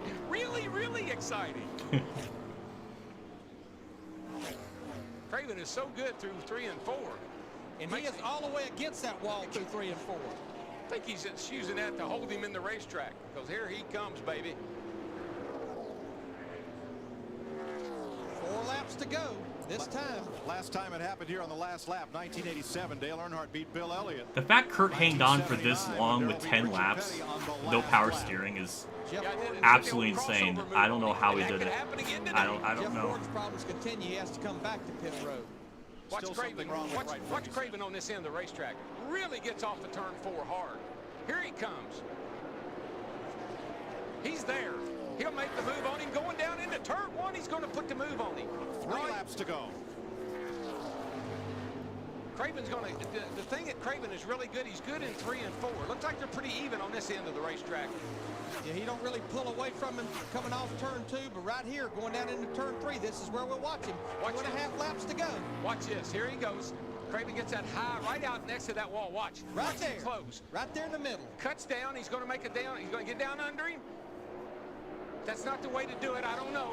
Come on, baby. Come on. Side by side. 2 laps to go. Somebody's got to give. Getting into turn 1. Nobody. And in the wall goes Busch. That was not a very good idea. Look, the crossover move. He got into it. Come on, clear. job, man. Hang in there. And here comes Blaney. Blaney is now the best car on God, the track. both of them, I'm telling you, Kurt Busch is not going to give up the win. they were both he's almost not. in the wall He'll be coming off to the to white flag just this pushing time. it. Ricky Craven's not going to give up either. Come on, Ricky. He gets that run on the high side right there. Kurt Busch looks Come like on, he's baby. struggling with his race car. Here he comes. Here we go again. He's going to wait on him. He's going to put the crossover on it. He realized that wasn't a good move that last time. White flag. Here he goes. He's going to try to slide under him here. Come on, baby. And Blaney's coming. Both these cars are driving terrible right now. Half a lap to go. Nah, they're driving good. Come on, baby. You can do it on this end of the speedway. Come off the 4 and get up alongside of him. Half a mile Here to he go. comes. Here he comes. Who's going to get off? Here he comes. Here he comes. He's got him this time. It's going to be a drag race. Wow! They touch. They touch. Craven got him. Craven got him. Craven got him. And Craven. All right. What a finish. have you ever? No, I've never. Wow. What a finish. That is one happy group right there. That's one great race. I'm going to tell you, it's the goodest race I've ever seen at Darlington. Scott Miller gets his first win as a crew chief. Pontiac gets a win. Kyle Wells' engine program gets a win. First year for that engine program. And for the 5th time in Darlington history, a race is settled with a last lap pass. We didn't have a last I lap get fucking pass for chills. last year. That's the end of I that. wish it could be that good. I wish it could be that good I gotta see again, man. this again. I do too. I Let's wish it could be watch. that good again.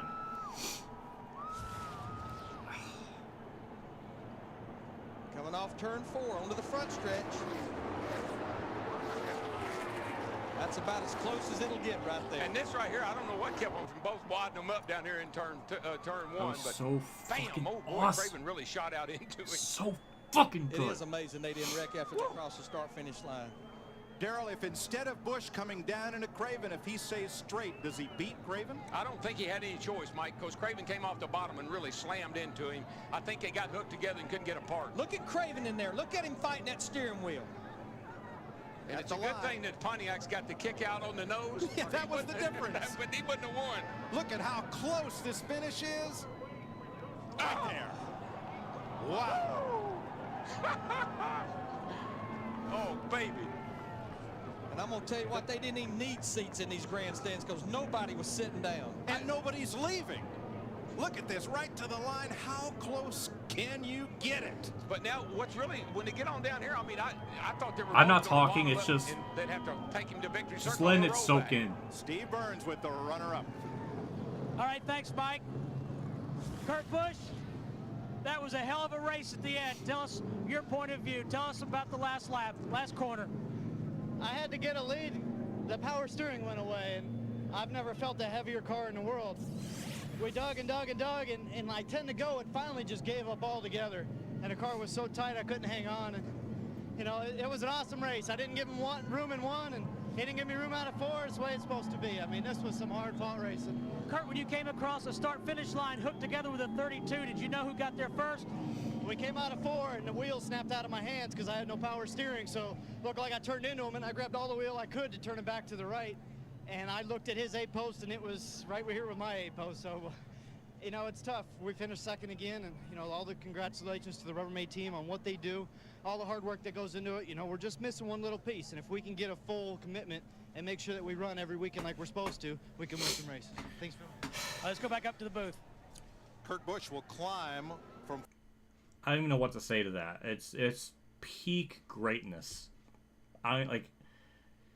One, it was like a 50 plus lap green flag run to the finish. It just played out. Granted, the power steering thing probably played a factor in making that really exciting because Kurt pretty much had that in the bag if it didn't happen. But they raced hard. They raced fair. There was nothing that was out of line. It was fucking awesome. And now, in order to get those moments, they have to green-white checker it up with the yellow. It's just nothing feels natural or organic. And they mentioned it in this video here that they said that they're saying like fans are complaining that the racing has been boring. But when you get when you get moments like this, It makes them special. When you force that to be like, try to make us like a moment, what feels like almost every week to some degree, it loses that. And that extraordinary moment becomes an ordinary thing. And the booth, I mean, you couldn't ask. I mean, you can hear it. You could hear just, this is special. Like, they knew. They knew that this moment was special. The excitement. The energy. This is the shit people miss. It's just one moment. But even on days or races where it wasn't that extraordinary, the broadcast elevated it. There's a ticker going across the screen that doesn't obtrude like 30% of the screen. That you can hear, I mean, you can hear it in Mike Joy's voice. Even, like, Steve Burns said hell. You can't say hell on TV. That's like, oh, no word. But it was such a special moment. They didn't even think about it. Like, it's so different. And it's so sad that it's lost so much of that way. So much of that way. I get emotional because I care. I fucking care.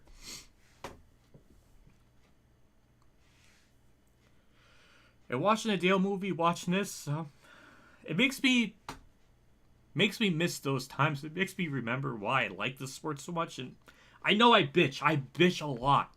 But it comes from a loving side. So, God, it's sad. It's sad something like this can get me this emotional. But I fucking care. I care about this shit.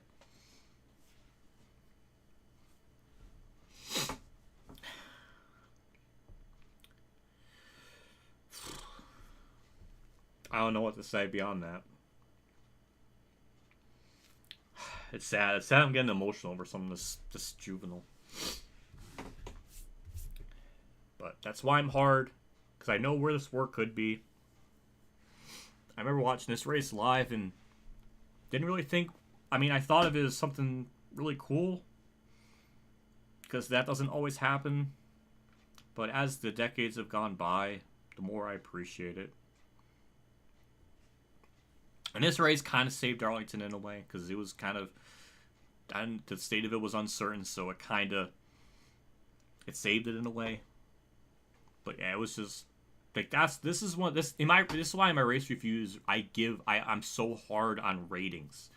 I always give it, even to look at the polls on Twitter or like the review tiers, I'm always like I'm always the lowest one. I'm the hardest on it.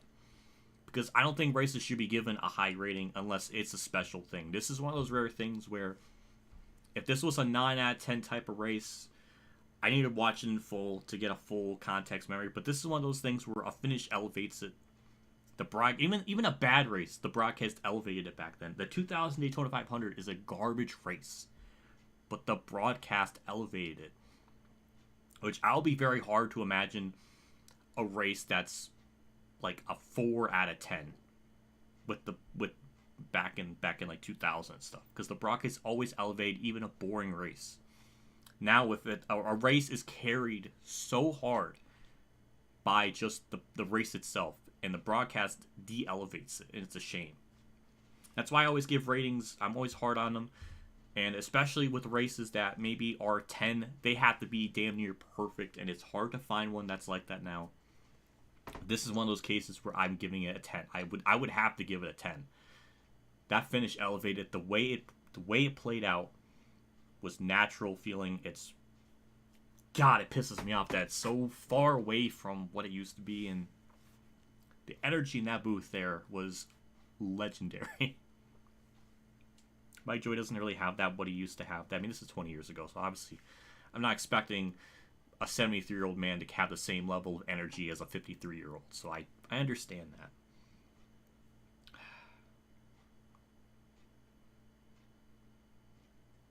I don't know. That's I'm done. I'm gonna go to full face cam. We're gonna wrap stuff up here. Thank you everybody for tuning in. Thank you Sprinter for the 97. I hope you didn't leave after that alert. I'm hoping that's not like a bad thing. I don't know. I just thought it was appropriate. I think you're still here. I hope so. But thank you so much for the super chat.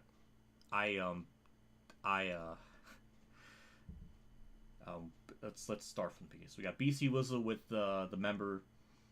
We got Sonic Hero's dad, which was my actual nephew, did a 99-cent one. JC with the $1, Sprinter with the $5, Jesus with the 19.99, and then Sprinter right there with the nice $70.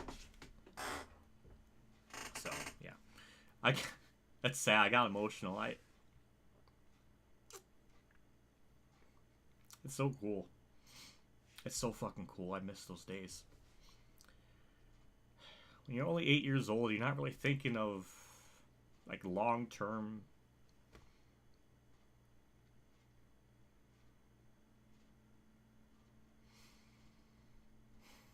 I don't know. Maybe because I don't even think I'm much older than E-Step or really anyone that does the reviews. Maybe I am, actually. I don't even know how old MDK is, or maybe I just have a whole different perspective on how I review things or how I give ratings. But I'm always really hard on the ratings because I lived through this. I remember what it used to be, and it's frustrating. Like, but even now, like, if this type of finish, the closest thing we had was 2018 Chicagoland. Now that's kind of like our closest one to, like, that's equivalent of the 2003 thing. I don't think it's as good. I don't think it is, but it's like this generation's version of it. It's kind of close to that. I think that's a fair statement. But a lot of that kind of played in the fact that Dirty Air was such a big thing. It was holding up Kyle Busch a lot. So it has a bit of... It's not as good as this 2003 thing. Because, like, lap traffic was a factor. But it didn't affect the race. It wasn't just because Dirty Air defined the race. I don't know. Just... I'm done. I don't want to keep getting emotional over this shit. So I'm going to wrap it up. Thank you, everybody, for tuning in. I did not see HrVexTeam. I'll have to check that after the stream, but